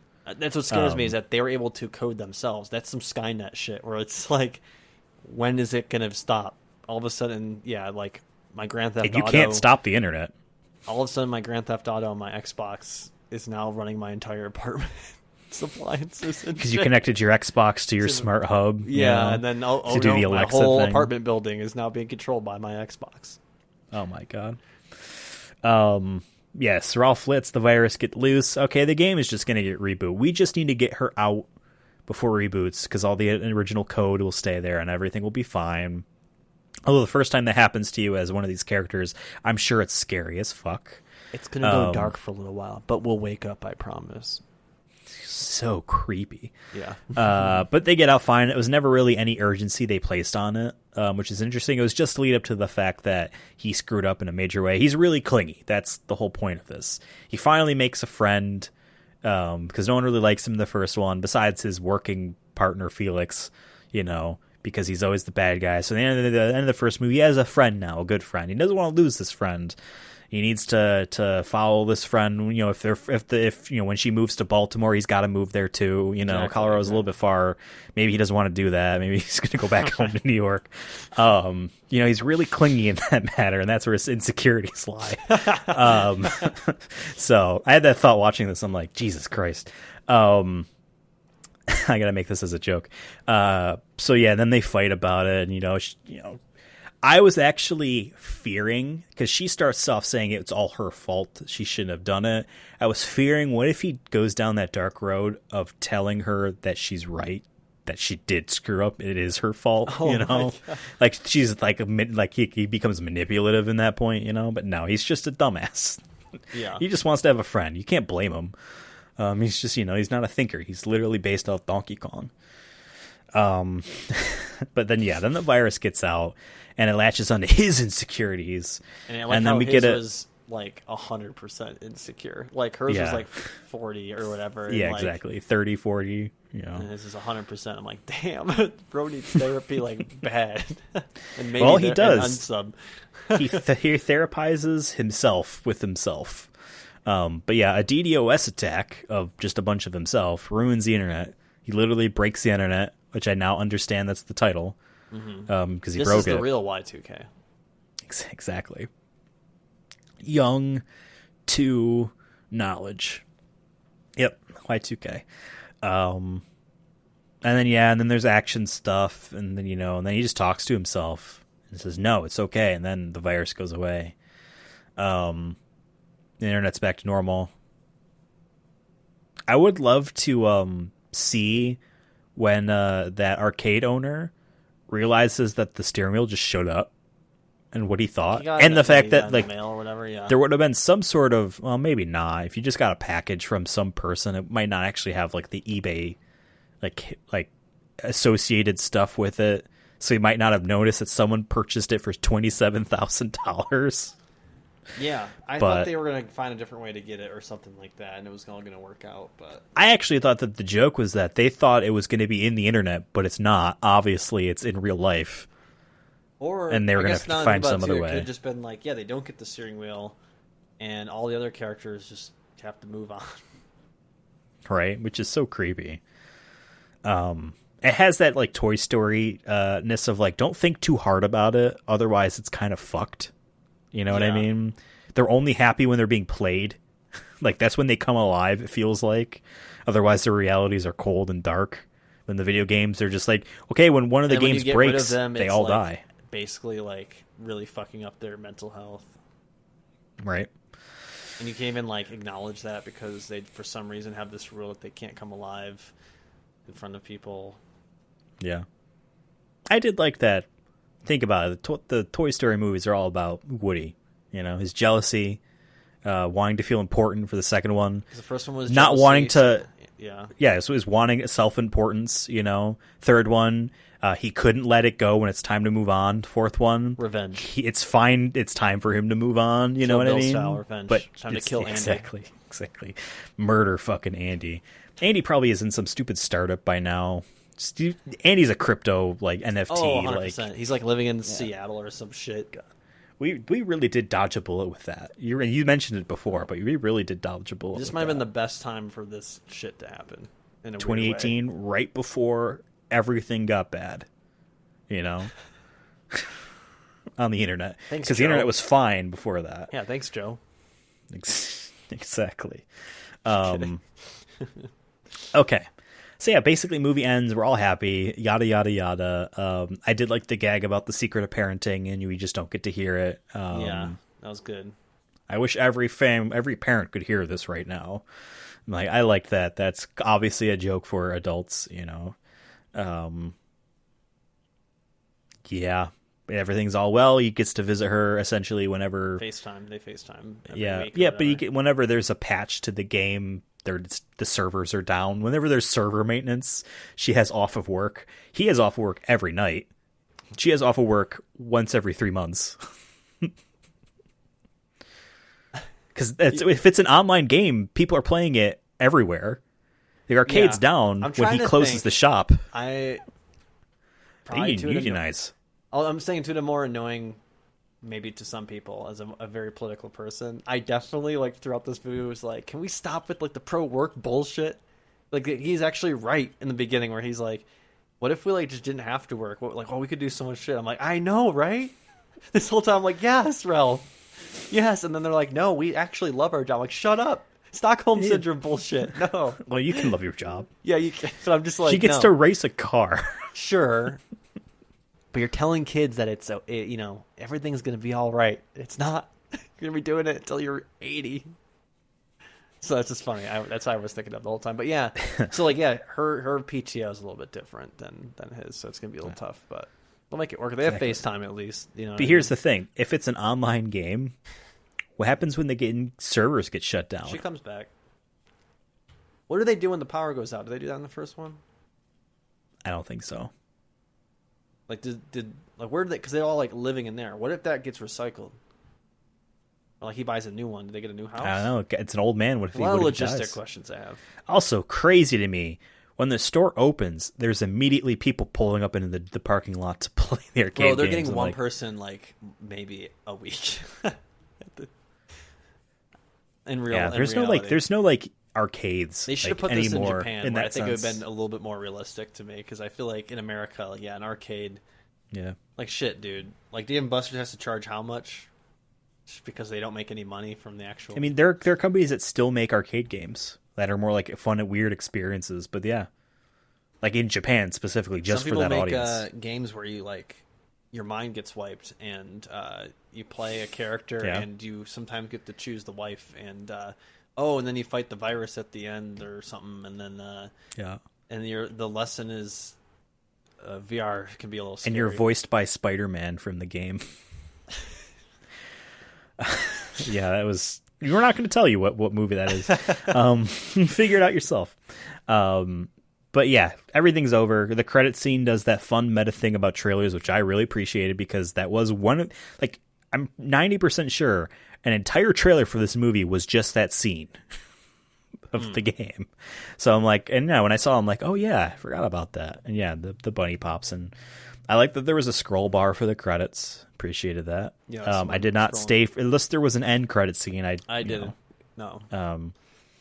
A lot of people are on board to make a third movie, including John C. Reilly himself, who would like to see them getting beamed into space.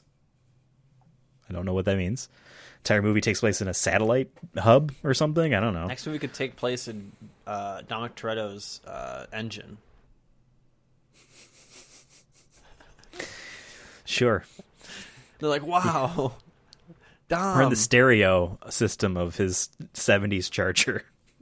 Ralph, your family now.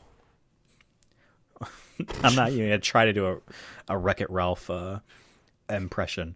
Dom. One of the people that did the pop-up voices, like pop-up people, is Will Ferrell's wife, which is interesting. My wife. Yep. And that's the Will Ferrell voice we all know and love. All right, it's time to rank and review this movie on the Chronicles of Diesel list. As we all know, on the Chronicles of Diesel, we have two lists: an overall movie ranking list, which includes a couple video games, a theme park ride, a song, and a couple shorts. Yeah, it makes a lot of sense. And a Vin Diesel performance. Don't even question list. it makes a lot of sense. I call it the movie list because calling it media list is dumb. Movie list. Art list. Ooh. Yeah, I don't think Riddick Blindsided or Fast and Furious Supercharged was art. In my humble opinion. I do not believe it to be art. Any case, let's talk about the movie overall. Yeah. That's Pacifier, which is 27th on this list, is art. Overall, I enjoyed the movie enough. I will never see it again. Sorry, movie. But I enjoyed it. I liked the first one more just because it had more video game nods. Again, the movie references the fact that people were in denial over the fact that Aerith died and was impossible to rescue. The fact that that first movie referenced that on a wall somewhere makes me like the fact that they did nods like that. You know, this movie has more just, you know, late 2010s internet humor in it. That's okay. You know, like you said, Emoji Movie is taking that a step further in the direction, you know what I mean? But essentially the DNA seems like it's there still. There could easily be a Snapchat movie or a TikTok movie in the same vein. I thought it was okay. I think obviously the messaging is, you know, just don't get attached. It's just trying to have messaging for young kids, you know. Eventually you're going to move and you're never going to see your friends from kindergarten again. So, like me. So you know what? It's just the way it is, all right? Don't get too attached. What did you think? So for me, like, going into this, not seeing the first one, having no context really for this. Did you at least know it was a sequel? Yeah, I knew it was a sequel. Okay. But I haven't seen the first one, like I said, and just based off, like I said, just the description and the one or two photos I saw, I was like preparing myself to be either feeling like this was going to be a chore or like, hey, maybe it'll be all right. And I actually like really came away from it like really liking this movie, like a lot more than I thought I was going to. Like I really like the characters and the animation, and a lot of the references. And for me, like I really like the message because I mean, you made a joke about it earlier, but like that whole ending speech of like Ralph kind of coming to terms, learning his lesson, right? And I can kind of relate to that as moving from Rochester, going to school far away, but also moving to Baltimore, then moving to Denver, and moving away from friends again, and new friends, old friends, and having that kind of like, I think what they kind of say with like, at least, you know, I also took away from it being like with the internet, you can still talk to these people. It's not as maybe hard as, you know, it was maybe 20 years ago where like, hey, I'll send you I am on AOL. Right, on AIM. Or I'll call you once a week on Thursday, and if you don't answer, I don't know what we'll do. God, I remember about this. This was summer 2013. Great year. After we graduated high school, we were going to our friend David's camp. Shout out to David. And David, I was in particular, really trying to convince me on a time, or I remember I went to that one. But he had said, this was most likely going to be the last time we ever see each other. I remember being like, no, obviously not. It's like, well, we're all going to like move around stuff like that, but like it's going to be fine or whatever. But that made me think of that. Yeah. But yeah. So for me, I really like that message, and I feel like it's a good thing to teach kids that like And it's also that like kind of that freedom for yourself and freedom for the other person to be like, hey, people are going to have interests in different things and try different things and do their own things. And yeah, you can give them advice or hear them out on things and whatnot. But at the end of the day, it's like there's those life choices that everyone's going to have to do. Everyone gets older as well. Some people have kids. Some people do this. Some people that. Some people move here. Some people stay here. Some people do this job or change this career. Some people do a podcast with each other every week. You know what I mean? So, like, for me, like, it really resonated with me because I feel like I have moments where, like, you know, did I do the right thing or, like, second guess some things and whatnot. I feel like it's one of those things where, like, hey, if you follow your heart, blah, blah, blah, blah, blah, sappy shit, you don't want to hear it from me. But, especially if you already watched the movie. But, yeah, I don't know. I really liked it. And if I ever have kids, I feel like it's one of those movies I definitely would hope that they watch or show them. And maybe one of these days I'll watch the first one. That's what I was going to say. You should watch the first one.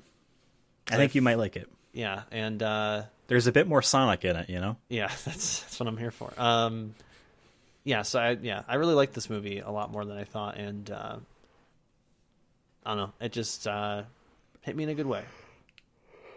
Well, there you have it. Now it's time to rank this on the movie ranking list, which I shall repeat for you guys. And remember, folks, go to twitter.com, go to @SonicMovieShow, and not name in of the our movie, other podcast. in real life. Right. Go to @SonicMovieShow on Twitter.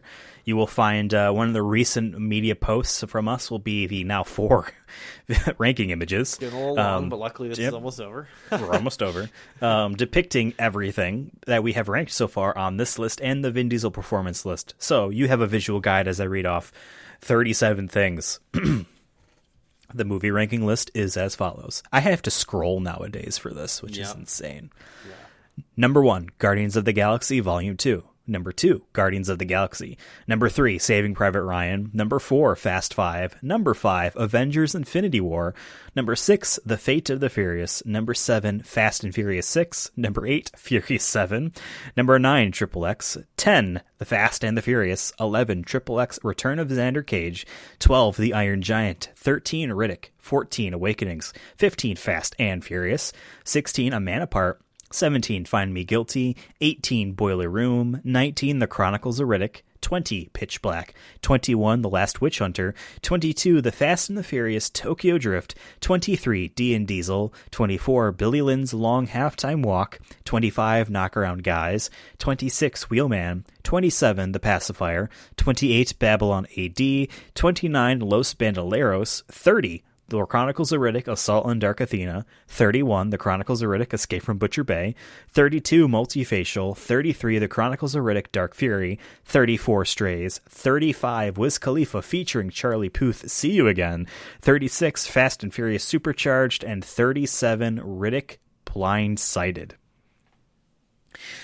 Okay. It's a lot I have to read off there. I feel like Next I've been doing a pretty good this, job. Or maybe at the last episode, you have to try to do it in one breath. How far can you go? Sure. I'll try that on the last one. You can clip it. I know where I think I want to put it, but based off what you said about having you probably will never watch this movie again, makes me think that it's going to be much lower. So I'll throw my first number. I say that, but I will never see the Iron Giant again either. So what's funny enough is I'd put it right above that. Really? Only reason I think that you might not agree is because I feel like you're probably going to see Fast and Furious again on 15. Or Riddick, maybe even. Yeah, I guess I don't want to 100% tie it on that. There's a lot of movies here that I enjoyed that I will never want to see again. And I'm like that. I just don't want to see movies again. Like, even movies I love. That's why like my Blu-ray collection is very, very slim. It's just the movies I want to say I have on Steelbook or whatever, right? No, so you want to put it at the new number 12, shifting the Iron Giant and everything below it down. Yes. This would put it right underneath Triple X Return of Xander Cage. Return of Xander Cage. We love our Triple X in here, and we love that. It's a fun movie. I feel like I would watch that one again. Potentially. And fair. I just feel like it's a more fun movie for the 27-year-olds. Me. Sure. You know what I mean? To explore this a little bit further, this choice, because I'm not against it. 13 was Riddick. Okay. 14 was Awakenings. Again, beautiful movie. I ain't never seen that again. Kind of a really depressing movie though, to where like I definitely don't want to ever see that again. Yep, I experienced it. That was enough. 15 was Fast and Furious, the fourth one. Yeah, definitely one of the weaker ones. That's why it's as low as it is. 16, A Man Apart, never will see that again. 17, Find Me Guilty, never will see that again. 18, Boiler Room, never will see it again. Sure, I'm actually down with this. I'm okay with this. I think it is like in terms of like a full-on polished movie. Like there's not really too many flaws in this that we really mentioned, right? Like we had our maybe some critiques of like small shit, or like, hey, I wish this was added to it, or I wish this bit was added, this joke was added, but like there wasn't any like, I don't understand the plot, or I didn't understand this, when we have that with kind of some of the other movies, or this part was boring, or this, you know, I feel like I was entertained throughout. Maybe not as much as Return of Xander Cage, but more than Iron Giant. And I love Iron Giant. I have a huge spot for Iron Giant. I like the character for sure, and I like the fact that it's not a Disney animated 2D film that feels very nice and cool. But this is, I feel like, you know, Disney doing its thing and making a really, really, really solid, polished product. For sure. This was a very fun and enjoyable film. One of the trivias I didn't put in because I didn't know how I could verify it, and I didn't really want to dig too deep for it because I got all this information like an hour before we started recording, was that this has the most unique individual characters rendered in a single animated Disney movie. And then if you count like the different variants of like all of the individual like Avatar people walking around, it skyrockets even higher. Like this is you can see $175 million being budgeted into this. I can believe it. They brought their it seems A-game, high, and but they I brought believe their it. A-game. You know what I mean? Like they didn't like cut corners or not show certain things. Like I feel like they had they storyboarded this. They had a point to every shot, and they executed it. It was perfectly worth the price of admission being free because I watched it on Disney Plus. But and my time really, this was worth the time of admission. So yeah, 12 feels good to me. So to reiterate, 10 is Fast and the Furious original, 11 is Return of Xander Cage, and 12 is Ralph Breaks the Internet. Now, Vin Diesel is in this film as Baby Groot, reprising his role. I think this again. Groot is his second most common role now. He's been in more Groot roles than anything else besides Dom. I was gonna say it's Dom, Groot, and then probably Riddick, right? I would say so, yeah. Then Riddick. That's great. We one of these days we'll see Alpha Groot. I Am Groot podcast or something. Found some sort of pun there, maybe. Who knows? Yeah. The Chronicles of Groot. Yeah. That would be an awesome gag if we had that in. This would be the type of movie you would do that in. The Chronicles of Groot. Vin Diesel, this is now, the third or fourth Groot little thing we've done. We're getting another one next month, so... And it sucks because, like, we try to be, like, for the voice acting stuff, we try to give it a fair shake because we do think voice acting is not easy. It's its own art form. But we also, I think, it's easier to lean into, like, you know, actual, like, on-camera work, stunts. And then it's also different when he's producing, directing, writing, or all of the above. Sometimes he does all of the above. Sometimes he sings. Yes. It's tough, but it's also tough that now this is like the third one in the last four, I feel like, where it's just him saying I am Groot, and it's easy for me to be like, okay, I want to see something different. So it kind of sucks. It's kind of, maybe it's unfair to judge it by that, but I'm at the point where I'm like, he's done. Yeah. I don't know how much better he could do the I am Groots. You know what I mean? Because we literally went Guardians 2, immediately into Avengers Infinity War, into this, and then next month is Avengers Endgame. So, like, yes. Now, granted, Galaxy 2 obviously has a lot more I Am Groots and the variances of them. To me, here is the kicker. In both Avengers movies he's in, granted, we haven't seen Endgame in yet, he is he's in the character in a minor role. This is a cameo. Yeah. This is even less. This is a fun gag he was in a movie that has nothing to do with him. If he was not here, you would not have realized that he was an important part of it or anything in it at all. You wouldn't have even thought that, oh yeah, this needs Vin Diesel's Groot. So for me, I think this goes underneath any Groot role possible. He was cute in it. It was cute to hear him answer questions. I'm Groot. I thought that was cute, but like, this isn't important. Yeah. And Him like in I said, Infinity War is important, and like I even said, though it's a minor role. I don't want to do it, but my brain is just kind of like, okay, I get it. Yeah, I am. Yep.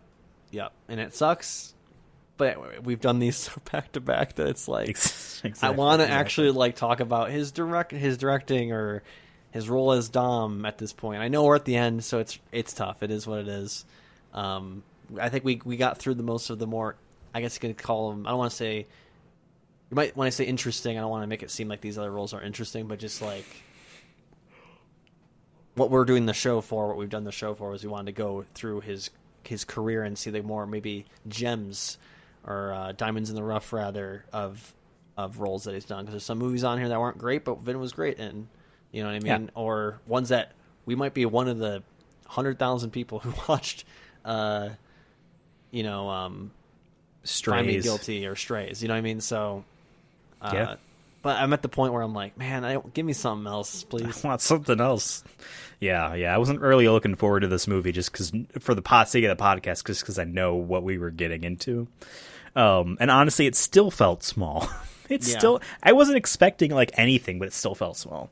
I already have a spot in the list where I think, but let's reiterate the list, and why don't you keep an ear out if you hear a spot you think you want to put him in. So, the Vin Diesel performance ranking is as follows, and I want to reiterate again, this is all about him. Devoid of context, almost devoid of context. The movie can suck, he can be great. He can be high on the list because of that reason, and vice versa sometimes. So, the Vin Diesel performance ranking list is as follows. No, I'm not doing it in one breath. Number 1, Triple X. Number 2, The Fast and the Furious. Number 3, Triple X, Return of Xander Cage. Number 4, Fast and Furious. Number 5, Find Me Guilty. Number 6, Fast and Furious 6. Number 7, Riddick. Number 8, Furious 7. Number 9, A Man Apart. 10, Fast 5. 11, The Last Witch Hunter. 12, The Pacifier. 13, The Chronicles of Riddick. 14, Babylon AD. 15, Billy Lynn's Long Halftime Walk. 16, Los Bandoleros. 17, The Fate of the Furious. 18, Guardians of the Galaxy. 19, Guardians of the Galaxy Volume 2. 20, Boiler Room. 21, Multifacial. 22, Pitch Black. 23, Knock-Around Guys. 24, Strays. 25, The Chronicles of Riddick, Dark Fury. 26, The Iron Giant. 27, Saving Private Ryan. 28, Vin Diesel. 29, The Fast and the Furious Tokyo Drift. 30, Avengers Infinity War. 31, The Chronicles of Riddick Assault on Dark Athena. 32, Wheelman. 33, The Chronicles of Riddick Escape from Butcher Bay. 34, Riddick Blindsided. 35, Fast and Furious Supercharged. 36, Wiz Khalifa featuring Charlie Puth, See You Again. And 37, Awakenings. I think this is the lowest Groot role. Avengers Infinity War is 30.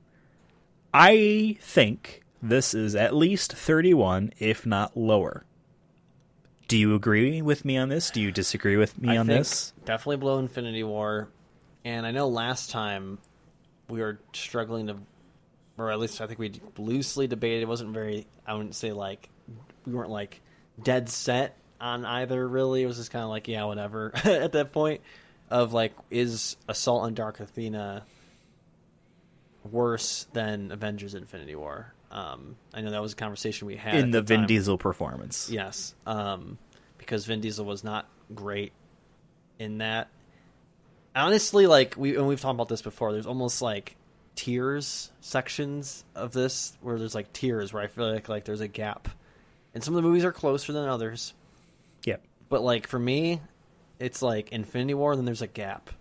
And then it's like Chronicles of Riddick, Assault on Dark Athena, Wheelman, Escape from Butcher Bay, and all those. I feel like they're in like the F tier. You know what I mean? Yeah. Really. Because again, like Infinity War, it was not bad performance. It was just so little. It was negligible, it felt. He had an important role in the story as that character. A minor but important role. But then like Assault on Dark Athena, like awful delivery of lines. Butcher Bay was even worse. Like, it was awful. Wheelman was really bad and almost laughable. I feel like he just phoned it in one day. Yeah. disappointing. But this, he delivered well. And his It was just such a throwaway thing, though. cameo. Yeah, and that's what makes it tough for me. I don't know how low to put it if I am putting it below. Because I have my spot if you're curious. if you have a 30-hour long racing game where he's awful throughout, is that higher than a cameo where he's good? He's decent in this. I wouldn't say he was good. But can he even be good based off the thing Right. he was given? So that's the thing.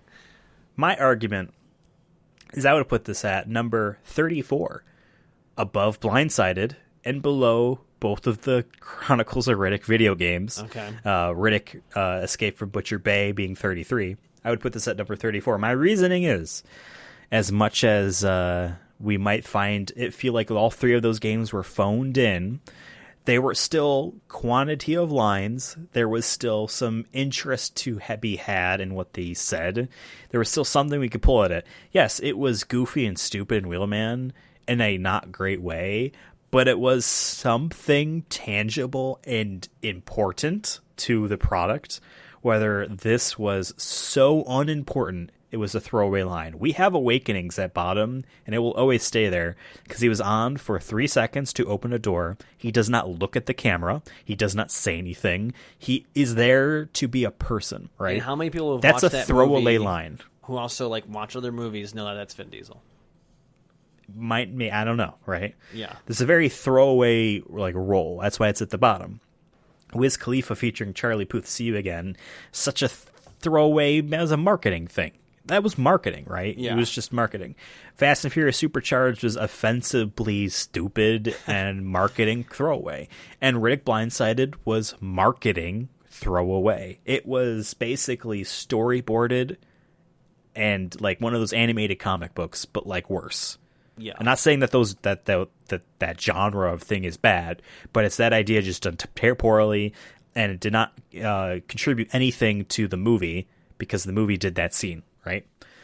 I have this just above those throwaways. Those are all throwaways. This is at least cute. Is my reasoning No, I agree with you. And my thing is, too, like I said, is I feel like if for some reason this was our first time seeing him as Groot, and if we ranked it without the other Guardians, the Galaxies, and Avengers in there, this might be higher, I think. Because at the point, it would feel more new, or like you were saying, different. Right. Like, Wheelman wasn't great performance-wise, but it was different in the sense that it wasn't like his Dominic Toretto character. It was something a little bit more different. And it's in a high-action video game compared to his more slower stealth video games that he's in. So I agree with you. I say we just put it there because at this point, I feel like I'm just pulling at hairs to I could hear an argument for all four of these, including this one including this movie being interchangeable depending on when's the last time I watched it. You know what I mean? Yeah. So we're at the point in the bottom where like I said, a lot of these are in tiers, and 31 and 32 could be 31.1 and 31.2. You know what I mean? It's really they're tied for worst. For sure. Yeah. Exactly. I feel like we have a pretty fun list though overall. I enjoy our list, and I think it's going to be something that we're going to look back on in 5 years after this is well and done, and we do this every year or so because it's going to be new stuff. Oh God, I just had that realization. This is a podcast we technically have to upkeep for a decade more. If not longer. No. Long as he keeps making shit. This was a bad idea. And he's what? He just turned, his birthday was the other day. I think he's 50? Fuck. Keep these coming, Vin. We need you to retire soon. We need you to retire soon. And I feel like he's one of those guys that won't retire. I really believe he'll be one of those guys that doesn't retire. You know what I mean? Ugh. How old Phone is it Vin in, again? old man. I forgot. Yeah, he was he's 55. He could be my dad. Crazy. Yeah, our dads. He could be. Jesus. Well, speaking about something that is too long in the tooth, this episode's been over 2 hours by now for a thing where he's barely in it. So I think we're going to call it. This has been a fun episode of the Chronicles of Diesel. Next month, September 1st, Avengers Endgame. Yeah, make sure you crazy. get ahead on that one if you can, or at least It's watch over like 3 damn hours. I'm sure there's like a YouTube like cut version where it's like 25 minutes. You can watch that too, maybe, but we won't. Just watch. You search on YouTube Avengers Endgame all Groot scenes. I'm sure that's the thing. Yes. I am Groot. That's it. Dun dun dun dun. Yeah, I don't know roll. offhand. I want to know. My guess will be like it's going to be 3 lines. So I'm trying to remember. I don't think he has. It might just be 1. Yeah, because he comes. Because he turns to dust, right? Right. And so he's going to be in the end. final battle. So if anything, it's a line. But he is IMDb listed on there, so he says something. Or It's they confirmed. mocapped him walking through a doorway. Going to be interesting. I haven't seen this movie since theaters because it's We long. both saw it when we both saw it. Yeah. Yeah, and it's fun. So, show is on Twitter at Sonic Movie Show. I am on Twitter at Ethan Absolutely, and Devin is on Twitter at CursonaFun. Check us out on the Talk Ticks. That's what they would call it in this movie if it was around back then. At Sonic Movie Show for that. Let us know what you thought about Ralph Breaks the Internet. If they should make a third one where it's all about Pornhub, let us know. We'll see you next time. Have a fantastic day. He has to sell his. They need new money for another steering wheel, and this time he has to sell a bunch of nude photos on OnlyFans. What is it with you? What do you got, a death wish or something? That's what it takes. I just want to race.